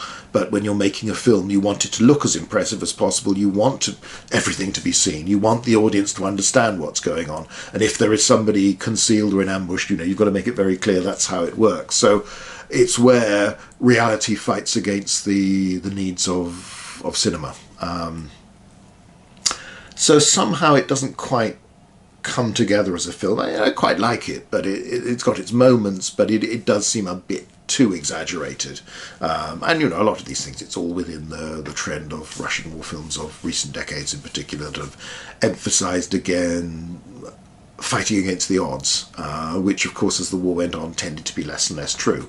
The numbers were on their side rather than the German side, and particularly it's the sort of thing you'd get in propaganda of the time of one tank taking out a dozen or more of the enemy, and the Germans would claim this, the Russians would claim this, but it's in the circumstances it seems pretty unlikely. I mean, you do come across accounts of early encounters with T-34s, particularly KV series, whether the 1 or 2, where the Germans had great trouble knocking them out because in 1941 a lot of their tanks still have 37mm guns or short barrel 50mm, and this is very thick armour, so it was very hard to do. And I remember seeing a photograph of one KV-1 that was knocked out when a gunner managed to put a 37mm round from a 38T through the gun barrel to incapacitate it. And nobody believed him that he'd done it deliberately, and he did it again in a later action. So, okay, it's exaggerated, it's very cinematic, it's over the top, and a lot of these things, they're obviously fiercely patriotic films designed to show how terrible the Germans were. Well, got a pretty good case there, but also how there's an element where you feel it's making it almost look as if small numbers of heroic defenders can always beat down or hold off far vaster numbers of enemies, no matter how good the enemy's technology and skill might be. And that might be a nice thing to believe, but truth doesn't tend to bear it out. So that one's interesting, but doesn't always work. I think it gives the impression of being bigger budget, or maybe it wasn't, but the other one that came out around about the same time, or certainly appeared available over here around about the same time, was one called, I think it's sometimes called Iron Fist, but the original title was T-34, and I had a dubbed version where, for some reason, the actors doing the dubbing felt it necessary to shout all the time, so it just didn't come across very well. I've now managed to pick up a German edition of the Blu-ray, which is much sharper quality, but also allows you to have the original language and subtitles, which is much better. This is a sort of crazy Hollywood plot to outdo all crazy Hollywood plots. It just happens to come from Russia. The story, broadly speaking, is that this heroic tank commander we see at the start gets captured by the Germans, won't give his name to them, but they work out who he is, and then the Germans have captured a T-34-85, a new tank, and they want the elite Russian tank crew from their prisoners to man this tank and use it in manoeuvres to help train the next generation of German panzertrooper and all this sort of thing. But in fact, when they clear out this tank that still has dead bodies in it, the Russians discover they've got half a dozen shells. I think it's 4 armoured piercing and 2 high explosive.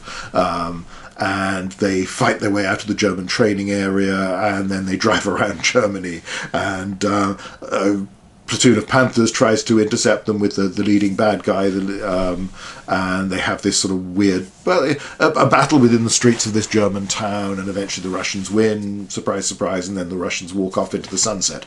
I think there was some basis, there was some prisoner of war did escape in I think it was a KV-1 again, and drove this away at one point, and I think there's a black and white film about that I've not been able to track down. But this is... Not too long ago, I rewatched the second of the Rambo films. Just, it was one of those nostalgic things to my teens and early 20s when you'd go to the cinema and watch all this stuff. It's that level of plausibility. You know, there you have one man taking on half of the Vietnamese army, half the Soviet special forces as well, and just winning all the time. This is the same sort of thing. However, it's redeemed by the fact that the kit is really nice in it. They have made a great effort to get things right. They do have one of the early model T-34s, because it starts off again, once again, we're in 1941, Moscow's threatened, the German spearheads are pushing towards the city, and desperate handfuls of Russian soldiers try to stop them. And in this case, it's this one T-34 tank under our newly arrived lieutenant, who's just come from the academy, but is this sort of tank genius, and a handful of infantrymen and the improviser. They make a wooden anti-tank gun to try and threat them. The Germans turn up, led by our bearded German tank commander, who at this stage is in the Wehrmacht, and the symbol on one of the tanks is of the Ghost Division.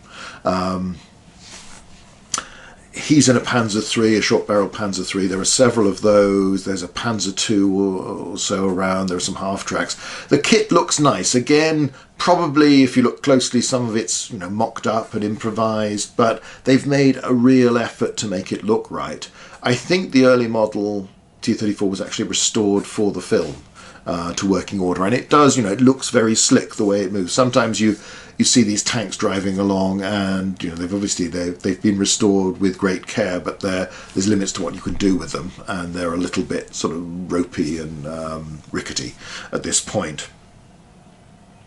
But all of it looks really, really nice, and the set and the battle, it is again exaggerated. It's one Russian tank takes on a whole load of Germans and doesn't quite win, but he takes out loads of them. The first shot, he waits until there's a Panzer III and a Panzer II next to each other, and he fires so that the same shell goes through both. And this is one of those films where it's like the whole Matrix type stuff. You go to bullet view and you slow down and you see the shells going through, or sometimes even they reverse it to explain something's blown up, and then you get the reverse shot going back. So it's all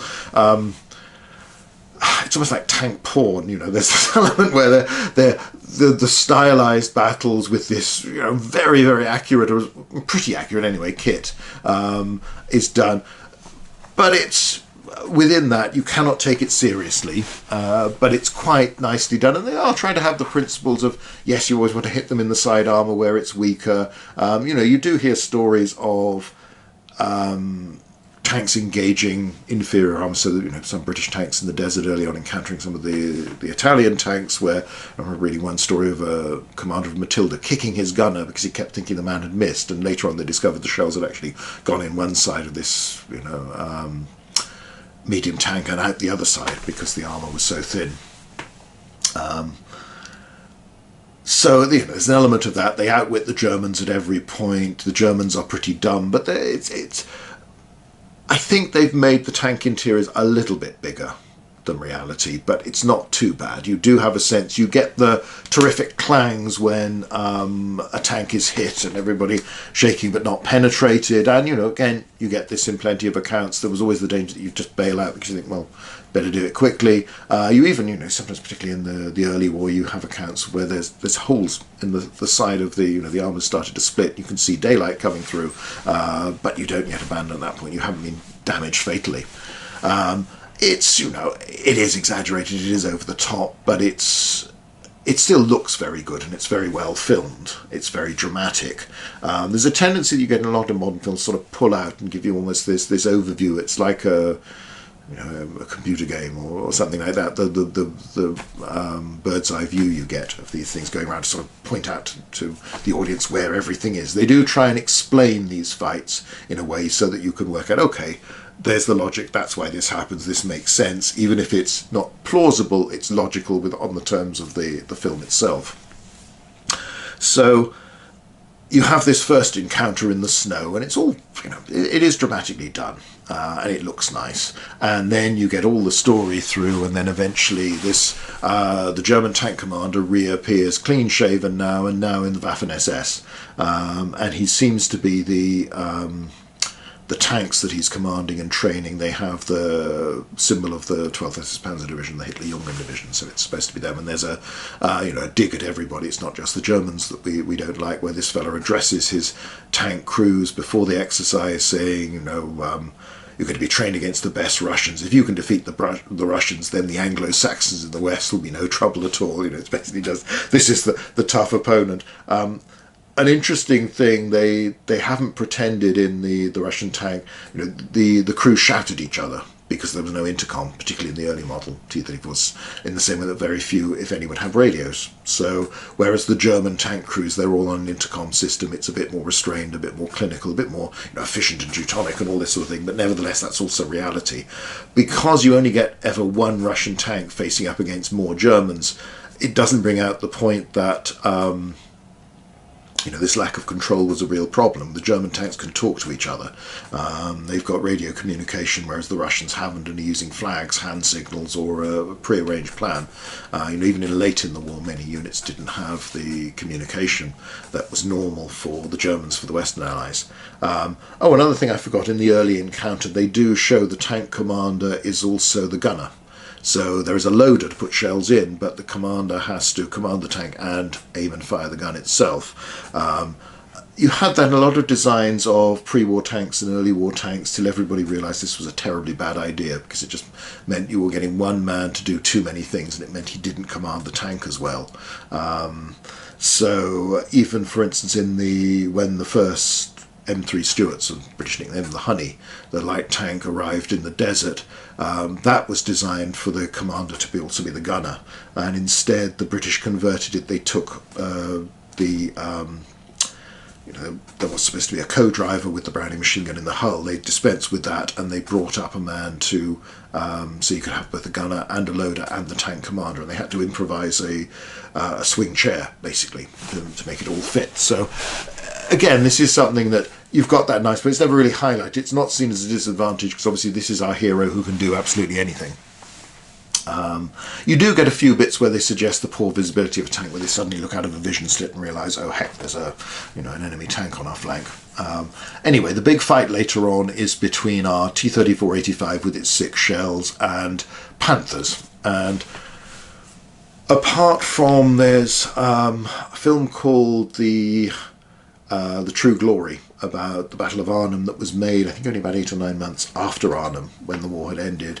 Men who were veterans went back and did this reconstruction. You see a few Panthers in that drive up and are supposed to be, I think, shooting at the bridge. Even though there is an argument, but there is a fair chance that there weren't any Panthers in and around Arnhem itself. Though again, the records aren't 100% clear, but that seems to be as close as it's getting to a consensus these days anyway. On the other hand, the Panther medium tank is something you don't see in film. So seeing what are, I assume, are mock-ups, but they're pretty good. These are decent. They've gone to considerable effort, and they haven't gone down the cliched route of, everybody knows you can now convert a T-34 to a pretty passable-looking Tiger. Ever since, Tito's men did it for one of these Yugoslavian films, and then they were available to be used in Kelly's Heroes, and of course it's been done again for Saving Private Ryan and Band of Brothers and that sort of thing. They didn't do that. They made them Panthers, and it's just nice to see. And again, this comes back to the model maker, the sort of the rivet counter. That it's an interesting looking tank. It's a nice design. It looks cool. So you've got all these painted up as Hitler-Jungen tankers. Now I don't think there's any evidence for that division or any of its Panzer Regiment training in the East at all. I think they trained in Belgium, actually, as far as I remember. I think it was Western Europe. You then have it's a battle set up to be artificial, that this Russian tank, the Germans discover to their horror actually has some ammunition, start shooting back. The Russians make a smoke screen, they ambush one of the Panthers, knock it out. It then breaks out. There's a Pak-40 that's trying to operate against it but doesn't get ready in time. It drives through it. Some of it, again, it does a leap over a ramp and drives over a load of German staff cars and all this sort of. Again, I seem to remember one of the reviews describing it as Fast and Furious in tanks, and it has that element about it where you can't take any of it too seriously. There's a bit that makes me smile each time I see it, where they've arranged. There's the pretty love interest, this a Russian prisoner who's fluent in German as well, who's been used as a translator. They've arranged for her to escape with them, and she's waiting at a bus stop, having been given a pass out with these sort of three German ladies, and this T-34 pulls up with her ride and beckons her over. One of the women faints and all this sort of thing. It's ridiculous, but it makes me laugh. I'm afraid I've got a simple sense of humour. So you get some encounters on the way. There's an attempt of an ambush on the road and all this sort of thing with, again, these aerial shots. But the main fight comes back to these, I think it's 4 Panthers, 4 or 5, it's platoons worth anyway, confront him in this German sort of fairly hilly village where they've evacuated the people, so nobody's going to get hurt. And it's this, and the Russians just outwit them stage by stage. The German commander, the now Waffen-SS man, with his scars from the earlier encounter, has come back, has infrared sights mounted on the cupola of his Panther, which is again a nice touch. Probably too early. I think this is set sort of earlier in 1944, pre-D-Day and all this sort of thing. I don't think that came into actual use till 45. I think it was also, as far as I remember, wasn't it designed to be used with a bigger infrared searchlight mounted on a half-track to help spot targets. But again, the Germans did create this stuff, and they did install them on Panthers. So, it doesn't do our villain much good in this. You have the Russians outwit them, and they take out the tank. Again, it's interesting. They're confronted with a Panther ahead of them. They say, well, we can't possibly penetrate the frontal armour, so they bounce a shell off the road up into the belly of the Panther. And again, it's all done in this sort of slow-motion digital stuff. You hear about troops doing that with bazookas in particular. The American bazooka couldn't knock out most German tanks, but you could bounce it off, and it would sometimes do that. Okay, interesting. It's all, the Russians are so slick in this that they can basically do anything. One of them goes and takes out another Panther just with a single hand grenade. He beats up the man in the cupola and then forces it in, and then takes over the tank, operates it, and knocks out another Panther with its gun. Before that, you've had the Russians it's quite interesting. They try and they belt across a roadway, just relying on the fact the Germans won't be able to fire in time. They go down this alleyway, burst through, they come out into a square, and they find themselves they're right next to a Panther. Each one has its turret pointing the wrong way, and it's the hand traversing round to get round quickly.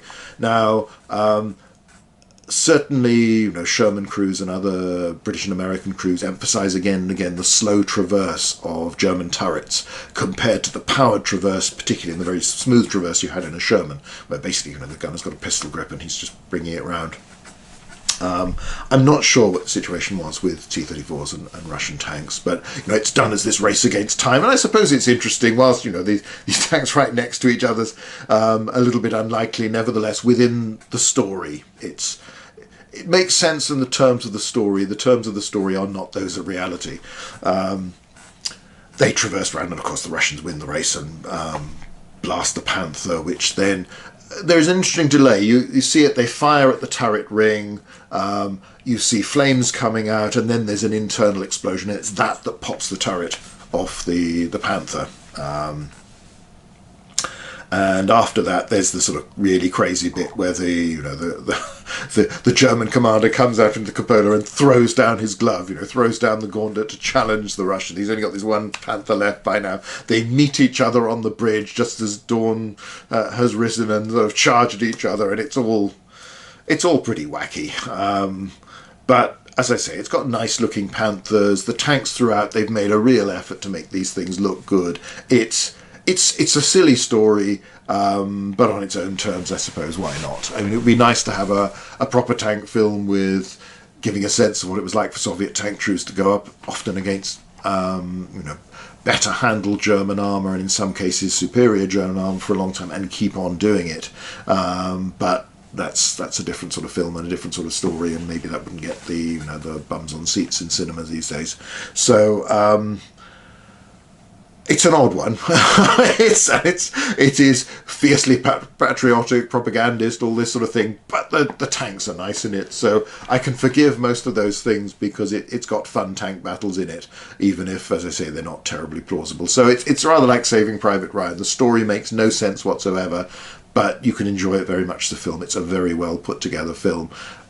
Saving Private Ryan, obviously rather more serious than this one, but even so, the looking for a needle in a stack of needles, the mission Tom Hanks is given does not make any sense, and various other points when they take out that radar station, there is no reason at all why they shouldn't go around it. And I know it's supposed to show him cracking up and all this thing, but it is a bit odd. Those are the recent Russian tank films. I mean, there've been lots, as I say, that have cropped up at different times, and I'm sure I'll be kicking myself. I already think I don't think I mentioned Cross of Iron back in the section where we were talking about infantry against tanks and that sort of thing, but obviously that's another great scene in a very powerful film. There's that sort of thing going on. That's the Eastern Front. But we'll finish with our two films that are, I think, close to being my favourites. I know which one's going to win out as my favourite, and it's not entirely for the purely historical reasons, but it's just because I love it as a film. So next we're going to go to the film Fury. Before we move on to Fury, we really ought to give an honourable mention, though, to another American film that I've just remembered that isn't really a big Hollywood blockbuster, but more of a modest budget production, and that's the third in the Saints and Soldiers series, which is variously called Into the Void or Battle of the Tanks, and it's about two Hellcats, M18 tank destroyers, plus a group of various stragglers, who come up against a platoon of about, I think it's about 3, seems to work out as, panzers they're called. And you can tell from the scale of the thing, it doesn't quite have the polish and the effects and of a bigger budget movie. It's not a Fury in that respect. When they fire shells in this, everything explodes in high explosive, in traditional Hollywood way, but you don't get the pretty tracer, you don't get the sense of the solid armoured piercing round skimming past and this sort of thing. But the kit is pretty nice. The German tanks are mock-ups, based again on this same Cold War British APC chassis, where it's got 5 sort of biggish wheels, a bit bigger than the 6 wheels that you'd have on a Panzer III, but particularly with the side plates added, side skirts around the turret, on the hull, mock-up of a turret and everything. They're pretty good looking Panzer IIIs. They're not 100%, they aren't real, but they are very close, and from many angles, the way the mock-up has been done, it looks the part. Now, obviously, there weren't too many Panzer IIIs around by 1945 when the story is set. You would have been better off with Panzer IVs or something. Though all sorts of old kit was coming out of training areas and this sort of thing. And some of the cast is a little elderly as well. They single out the German commander as somebody recognises him, firstly knows that he's been an instructor at one of the Panzer schools and has come out of retirement. The fellow's got white hair.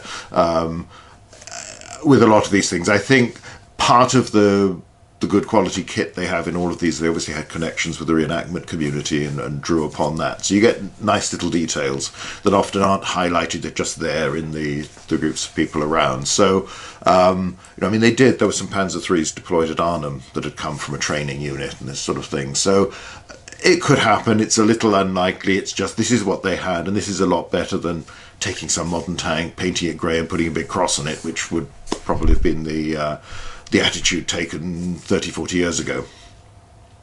The Hellcats, again, the real thing, so they look very nice, and you get a sense of the speed of these were the nippiest of the tank destroyers. You also, particularly in the scenes with the Hellcats operating, you get very nice close-up views inside that, again, reveals just how cramped these are, but you see the gun being loaded, you see the brass case being ejected afterwards, and you get a sense of driver and co-driver being very cramped together, the gunner and loader and the commander. Even in an open turret like this, you've crammed a big gun into a small space, And that claustrophobia of being in one of these vehicles, even when it doesn't have a roof, it does very, very well, because whereas many of the other films we've looked at, you know, they've made a version of it, but it's a bit bigger, it's a bit roomier to allow the camera in and to see all our characters. Here they haven't. It looks as if they've always just filmed on the real thing. And it's quite nice the way it's done. They try and outmaneuver each other. I mean, the situation is a little bit contrived, but it works. It's you get these nice the idea is of two American tank destroyers trying to outwit this platoon of German tanks supported by infantry, and vice versa. There's a Pak 40 they've got in as well that the Allies take over and use against its previous owners. It's done pretty well. So this is a serious attempt to show how tanks operated. Yes, it's done within the confines of a story that, you know, have various things to happen, and the overlying theme of the thing is the racism in the still segregated US Army, although by this time you were starting to get colour troops were being used as replacements, such was the shortage of infantry, usually as whole platoons, but they were coming into companies of ordinary regiments. So there was some breaking down of that, but obviously this is a big deal, and it, you know, I think it does it as well as it's able to do within the limitations of what they've got available. They make the most of what they've got, so it's an interesting little film. It's worth looking at. It does pop up now and again on television, and it's probably, I've got a disc copy of it, it's probably still available as well, and who knows, on streaming things. Everything seems to be somewhere. It's just a question of finding it in often not very efficient search engines of Netflix and Amazon and the like. So it's a good attempt where it isn't a story set out to be, this is a story of tanks. There is another story going on beyond this. It doesn't, I mean, it's filmed in Utah. It doesn't look like Germany, and some of the landscapes. Everything is a little bit too clean. Even on exercise, you know, armoured vehicles, they get mucky really quickly. And apart from the battering they get from, you know, driving through lanes that are a bit too narrow with the hedges either side, but I just remember, even, you know, with towing the guns we had in the RA troop at Oxford, how we used to clean them at the end of every day on exercise if we were in a billet somewhere, or barracks, just how much filth there was, basically. This is representing, these are supposed to be a battle-hardened unit of tank destroyers that have been in action for a while, so they are clearly the pride and joy of the collectors who own them. And it's a little bit like a lot of historically set dramas and things. You'll see all the vintage cars that turn out, they are spotless, absolutely immaculate, whereas there are some owners who manage to keep their vehicles like that at all times, but most of us it's not, and the weather tends to have a say in these matters. So that sometimes gives a slightly artificial air. It's a bit too clean. But again, you know, that's not such a big deal. On the other hand, it is something. It's some of those details that I think the extra budget, time, things like Fury were able to give it a grubbier, more authentic look, and perhaps because the tanks they used in things like Kali's Heroes come from Yugoslav military sources, they were old, they'd been a bit battered, so they don't look too perfect. The Hellcats look spotless, almost, which is just slightly wrong. On the other hand, it's lovely to see the real thing, you know, proper kit. And as there's that mention, you know, the Panzer IIIs, they're good, you know, they're not bad, they're not real, but they're as good as you're likely to get in this day and age. So, well worth a look. Interesting little film. Does try to show authentic kit. Does try to represent, in a slightly sort of commando comic type story, how tanks might operate, how they might try to outwit each other. You know, make the point you've got Hellcats with a big gun, but not much in the way of armour, facing up against these panzers that are proper tanks rather than tank destroyers. So you've got speed and hitting power against solidity, better armour, but still firepower that's going to be lethal. So it's nicely done, and it's worth a look. Now, Fury is really, I think, about the only American film I can think of that is about tank crews. That's the main focus, and it is primarily the crew of the one tank that's got Fury painted on its side.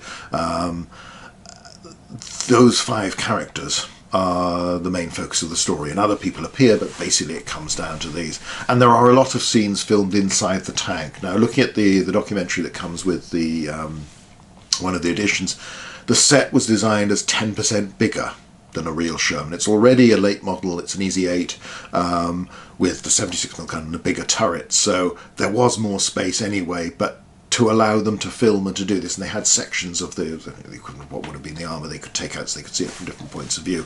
So that's why there's this sense, there's a lot of space inside that tank, so it does give an artificial sense, because even 10% is quite a lot when you're dealing with those sorts of dimensions. It is a film where they've gone for a really, really authentic look, and they had the connection with the Tank Museum, they got out Tiger 131, so, you know, other than they were not divided, this is a real Tiger, and it features a lot more, and is, you know, suitably impressive within the thing. And I don't know whether it's still there. No, I think it wasn't the last time. They did have quite an interesting display at Bovington Tank Museum about the making of the film. And they have, I think they still have got the Fury Sherman done up as it was, with, you know, a little bit over the top of the number of machine guns and things it's got on the turret, and all the stowage and all this sort of thing. But nevertheless, it's, you know, it's impressive. This is a real rivet counters film in that respect, and aspects of it are wonderful. The general look, I mean, they filmed it in Britain, so of course it's gloomy all the time, but it's supposed to be, you know, the early months of 1945 in Germany. Pretty grey sky, pretty grim weather at that time. Everything looks muddy, everything looks dirty, everything looks tired. Some of the scenes just of the American camp where they drive back into that, or before that when they've started and they're in this area of debris where there's supposed to be a tank battle and they're, you know, the only survivors, and they start coming under shell fire. It's a bit close together, but nevertheless there's some, you know, nice looking bits of a Panzer IV, bits of a Panther, all this sort of thing, mocked up artillery, this sort of thing. When they come to the American camp, it looks nice, you know. It's and the American infantrymen and the troops around, they look scruffy, you know, real dog-faced soldiers on campaign, doing their best in very inclement weather to keep as warm as they possibly could. So they, you know, various scarves on, and, you know, coats and all this sort of thing.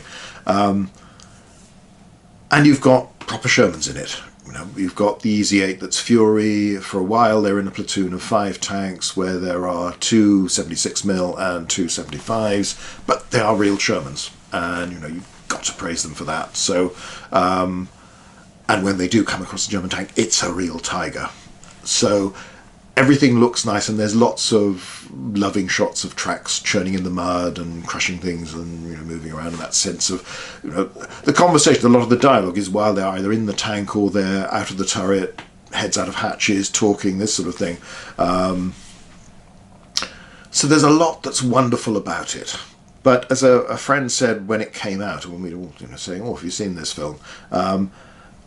In some ways, there's 25 minutes of an incredibly good film in about 2 hours of screen time. The story itself is really contrived, even by war film standards. You know, it's a bit odd.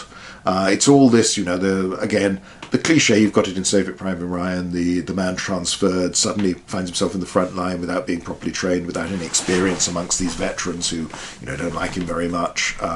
They overdo it. You know, some of the crew are pretty unpleasant, and the whole scene with the German women and the lunch and all this sort of thing, I don't know. I'm not quite sure what they're there for. I remember once watching all the deleted and extended scenes on one of the disc releases, and they were, you know, it was more than half an hour. There's a lot that was obviously cut out and from the original script and what was filmed and what they chose to put in the story.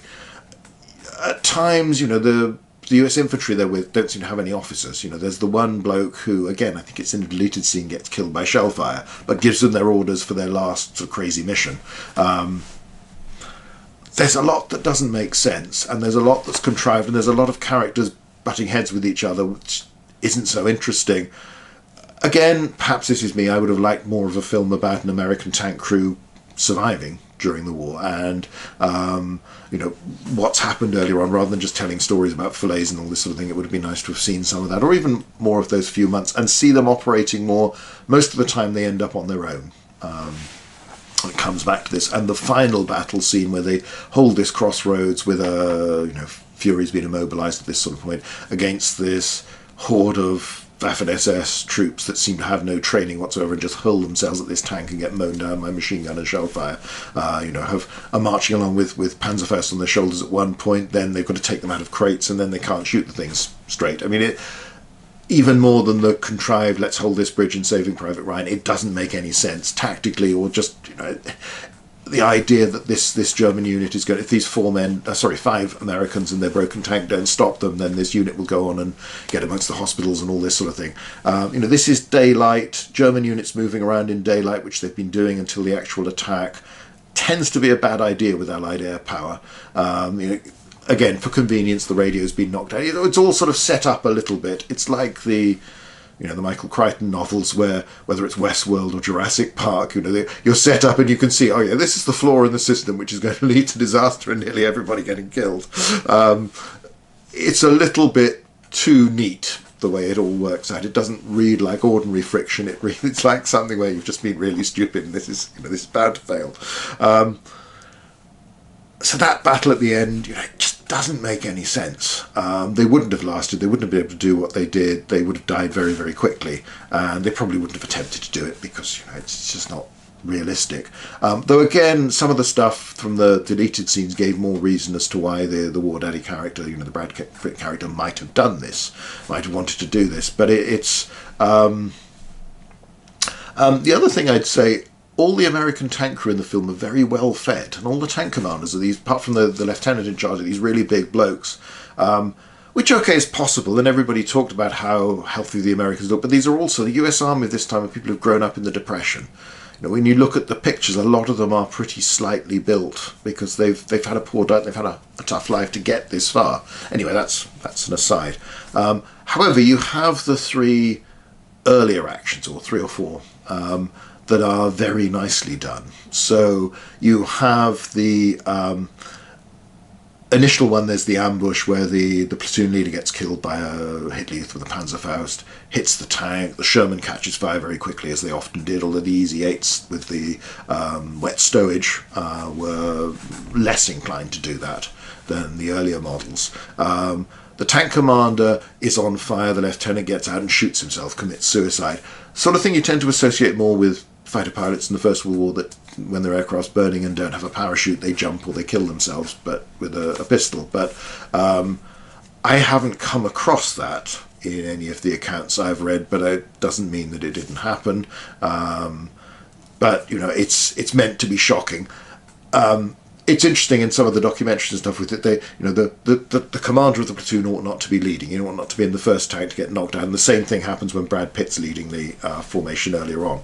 Although they say, well, actually, what you do as the ambushers, you take out that tank first. But if we do that, all our stars have gone in one moment, and we've got the rest of the film to fill out. So. It's a little bit contrived, but okay, it gives a sense of the vulnerability. You've then got that quite nice action where they're supposed to rescue some infantry pinned down by dug-in Germans and anti-tank guns, and the 4 of them, again, it's okay, I'm going to approach this way so I can't be seen, come through the hedges. The 4 then advance, sort of line abreast. They're a bit close together, but again, I can understand for, the framing and making it. It's a very impressive scene. It's nicely done. They move through, the infantry come in, rally up, take cover behind them. There's the bit where the driver almost runs over somebody, and there's the warning there. Brad Pitt is giving instructions to the platoon of tanks, so he's commanding them, controlling them. You have that sense. This is not just he telling his crew what to do, he's telling the other tanks what to do. The PaK-40s, the German anti-tank guns, open up. You start to see most at this time the tracer being used by both sides, and again they've got it right. The German tracer tends to be greeny yellow, the Allied tracer more red. They've got that distinction in colour. They've got them using the coaxial machine guns and others to note a target, point it out. This is where I want you to fire, and help to aim the main armament. It's really rather nice. The German anti-tank gunners seem to have poor eyesight because they cannot hit a barn door at all, like this one's from 0815 we were talking about earlier. You do feel to get away with this with not losing a tank when there's more than one AT gun dug in over there. You're in a pretty open field. that's not entirely plausible, but okay, it's a movie. It's nicely done. Obviously, there's a great emphasis on, you need to kill, on the sort of brutality of it all. This is all about kill or be killed stuff. The dismount and fight on foot, seems extremely unlikely in these circumstances, but at all. That's not what tank crew are supposed to do. German tank crew will often end up fighting as infantry when they have no tanks, which is a rather wasteful thing because you're losing your specialist training. The men who've got this by doing something that they're not particularly good at doing, but nevertheless, it's a sign of desperation. Like a lot of ways the German army does things, and it helps plug the gaps for a while, but in the long run, it's a bad thing. So that's a bit weird, and then the whole, getting the young recruit to shoot a prisoner and all this sort of thing. Again, apart from the officer who's given them the orders and the lieutenant who's been killed, you don't see any other US officers at all, which is a little bit weird.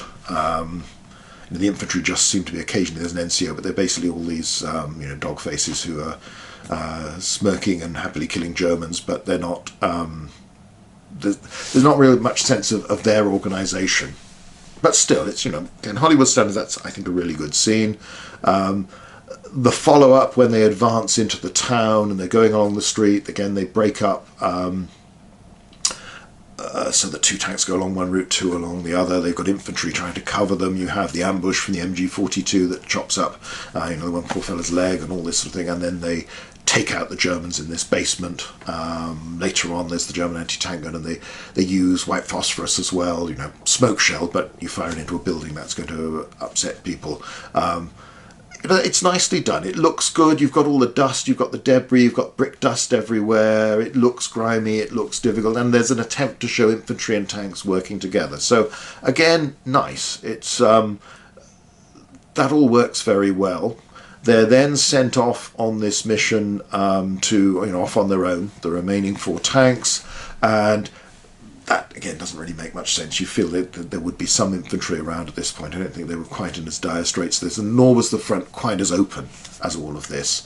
And, as they say, they know this Waffen-SS battalion is moving around, then why aren't you calling in artillery and air power and all the assets you've got onto this, and why are they, anyway. En route to this, you have the encounter with the Tiger 1, and it's very well filmed, put together. You have the ambush, the initial shot, the Tiger takes out the rear tank. I can't remember that time the turret flies off, but in the encounter, because the 2 more Shermans will get knocked out. They start off with 4, they lose 1 in the ambush, they spot the Tiger, but they pull back, they lay down smoke, they pull back, and then they try and outflank the Tiger. It's perhaps at times a little bit too close together, but again, for an on-screen tank battle, this is a really good one. And the aim is, it makes it clear we can only hit the Tiger from the side or the rear. We can't penetrate his armour otherwise, and it's a question of trying to outmaneuver that. And the Tiger's starting to pick them off. You have the 1 tank commander decapitated by a shell. Again, that's something you get described very often because you needed to be out to see what was going, but obviously there's this very fast, very hard lumps of metal flying around, so it's extremely dangerous. Each of the other Shermans gets taken out. At least one of them, the turret, is blown off by an internal explosion. Before finally Fury is managing to get around. Again, it seems a little bit close. You probably would want it to spread out further and engage it at rather longer range than this, but to get at its side armour. But nevertheless, for Hollywood, it's pretty good, and it's the right kit, fighting in, broadly speaking, the right way. And you see, again, one of the great things about the film, apart from the tracer and everything else, is that the shells, again, are solid shot. When they fire AP, it's solid shot and it bounces off. You've had that a bit in T-34, the Russian one, where you get, this slow-motion shells grazing along the side of armour and this sort of thing, or slamming into it and penetrating. They don't just explode, that convention that every time you fire a gun, it's going to explode. They eventually take the Tiger out and they hit it through the rear, and you see that sort of hot circle where the shell's gone in, and then they hit it again to make sure. And so it's very nice. There are some, again, artificial bits that are purely for the sake of the story. Every time a Sherman is knocked out in this film, apart from Fury itself, all the crew dies. In one case, the commander's already been killed beforehand by the shells taking his head off. But and okay, if you get the internal explosion and the turret goes off, then the probability was that all 5 crewmen would be killed. However, statistically, the average was between 1 and 2 would be killed each time a Sherman was knocked out, and the probability is that some men would have survived. But of course, that then presents a problem. What do you do with these characters? So it's simple the way the film does it, but it's noticeable. Germans get to climb out of the burning Tiger and get shot, but it doesn't happen with the Americans, and so that's again an exaggeration. So you've got those scenes that are amongst the best depictions of tank fighting, whether it's infantry fighting alongside, infantry support, or and whether you're attacking anti-tank guns, or whether it would have been nice, it would have been lovely to have had more than one encounter with German armour in the film, rather than, you see the wrecked vehicles early on, but you don't get to see that. Now, okay, it does mean that the Tiger scene is something special within the film, and just the whole, that if you're the real sort of treadhead thing, then you're thinking, well, isn't this marvellous? It's a real Tiger. And okay, it's late in the war, though. The Germans were running out of army, were more likely to face infantry with anti-tank guns or with Panzerfaust and Panzerschreck, that sort of thing. So okay, but just from the point of view, a film about tanks would have nice to be having tanks fighting more tanks. And it would have been nice, there are those bits early on when Brad Pitt is controlling the platoon, that gives a sense of how these things work. And that the way the film starts, where you've got the radio messages back and forth between tank crew and the sort of static, and that thing that all the memoirs talk about, that constant hiss in your ears while you were listening to this, of these reports, that you would learn more about what was going on than infantrymen possibly could, though again you couldn't see so much. So that odd mixture of being in this steel box where you can't see behind you can't see out too easily, but also you're hearing of what's going on, but your imagination's got even more time to work. So that's all really good. It's a shame about the battle at the end, which is all very dramatic and mows down lots of bad guys and all this sort of thing, but it doesn't really make much sense, and at any level. But I suppose that was the film, that was the story they wanted to tell, and that's what they did. And I'm really glad they made the film. And it's not my perfect tank film because, as I say, there's other stuff. The story just doesn't work for me, but it's still, it's good. It's got this good stuff in it. So it's one of those. It's, in a sense, it's all the more frustrating because some of what they do so very, very well, and the look is so good that why did you have to have all this weird stuff in alongside it? So Fury's got to be up there as one of the better tank films around, one of the best, but it's just a weird, in the end, it's a bit of a curate's egg. There's just that strange story and really crazy battle at the end that makes no sense whatsoever, and that takes away a lot of the pleasure you've had in thinking, look at this and thinking, oh yeah, they've got that right, that really looks good. So that's Fury. Okay, we'll finish with the tank element of a film that's quite strong, even though it's not primarily a tank film, but nevertheless Shermans and Tigers figure heavily in this, and this of course is Kelly's Heroes. And I think this has got to go down as, this wasn't set up as a video about choosing my favourite films about armoured warfare, but if there is, then Kelly's Heroes is going to be the favourite, partly because it's just such a great romp as a film, and I always enjoy it. I like it as an action film, but also it makes me laugh every time, and a lot of that is Donald Sutherland's Oddball, but also the way the whole thing works. It's a great cast, the story's lots of fun, there's loads of good lines in it, it's just it's the sort of film I can watch whatever mood I'm in, and no matter how bad things have been going, and it always cheers me up. But it's here because for such a long time it was one of the best war films in terms of the kit involved. You have proper Shermans in it, and lots of them. They're a slightly peculiar model in that they seem to be, they were type exported to Yugoslavia, as is, where it was filmed, so you had all this more or less exotic kit. It's got basically an earlier pattern turret with a 76mm gun crammed into it somehow, rather than the bigger turret they designed around that gun.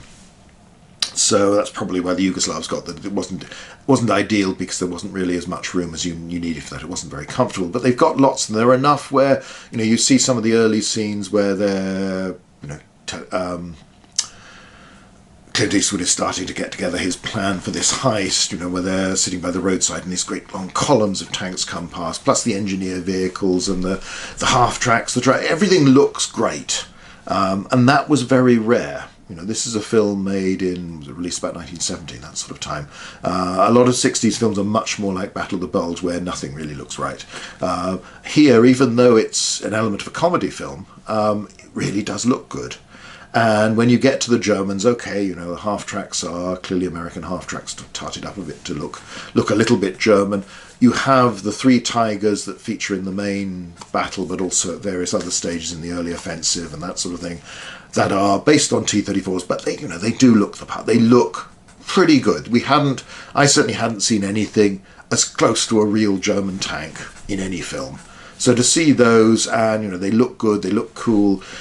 So it's got it all. It's just the look of everything within it. All the equipment is remarkably good by the standards. Yes, you know, there are oddities. I think the sniper uses a Russian rifle and this sort of thing. And there's a few peculiarities, but basically for, you know, what is quite a light-hearted film in many ways, they really went a lot of trouble to get this looking right. Even, you know, the little bit early on when they're behind the lines and they drive through, and the fairly anachronistic but quite cheerful song is playing through, and they splash the Germans in the chow line and this sort of thing. You know, you've got the Germans with the tent quarters, as the ponchos with camouflage on them. So even though a lot of Germans are standard 1940, you know, jackbooted type stuff that you always get from Hollywood, there are those little details where they're not. So it doesn't have all that much tank element in it, because obviously you've got Donald Sutherland is you know, enlisted in them, and there's the lovely bit where he goes around showing his showing Clint Eastwood his Germans that are made to look as if they're exhausted, and then talks to Moriarty, you know, his the mechanical genius, about they've souped up the engine so they can get out of trouble quickly. They've got the bit of pipe to make their gun barrel look bigger. They've got the loudspeakers, the the paint shells, all this. It's all very tongue-in-cheek, and, you know, and again, in a sense, you know, the oddball character seems more like a hippie than anything you can imagine in 1944. But it's fun. It's a great deal of fun. And then you have the main encounter is when the three Shermans come through the railway tunnel and come across this, you know, some sort of military installation, and then it's we'll adopt triangular formation, you know, whiskey and Mo and all this sort of thing. They're presented as knowing what they're doing, but it's, you know, this again light-hearted crooner singing as they come through, and they start to blow apart and machine gun all these Germans in the thing.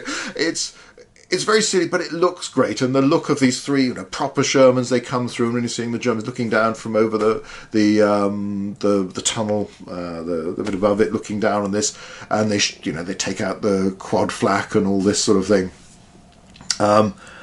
It's lots of fun, and it's proper Sherman. So I just come back to this of, it's not the most realistic battle ever fought, although it does present them as, again, by the terms of the film, as knowing what they're doing, however wacky they might be.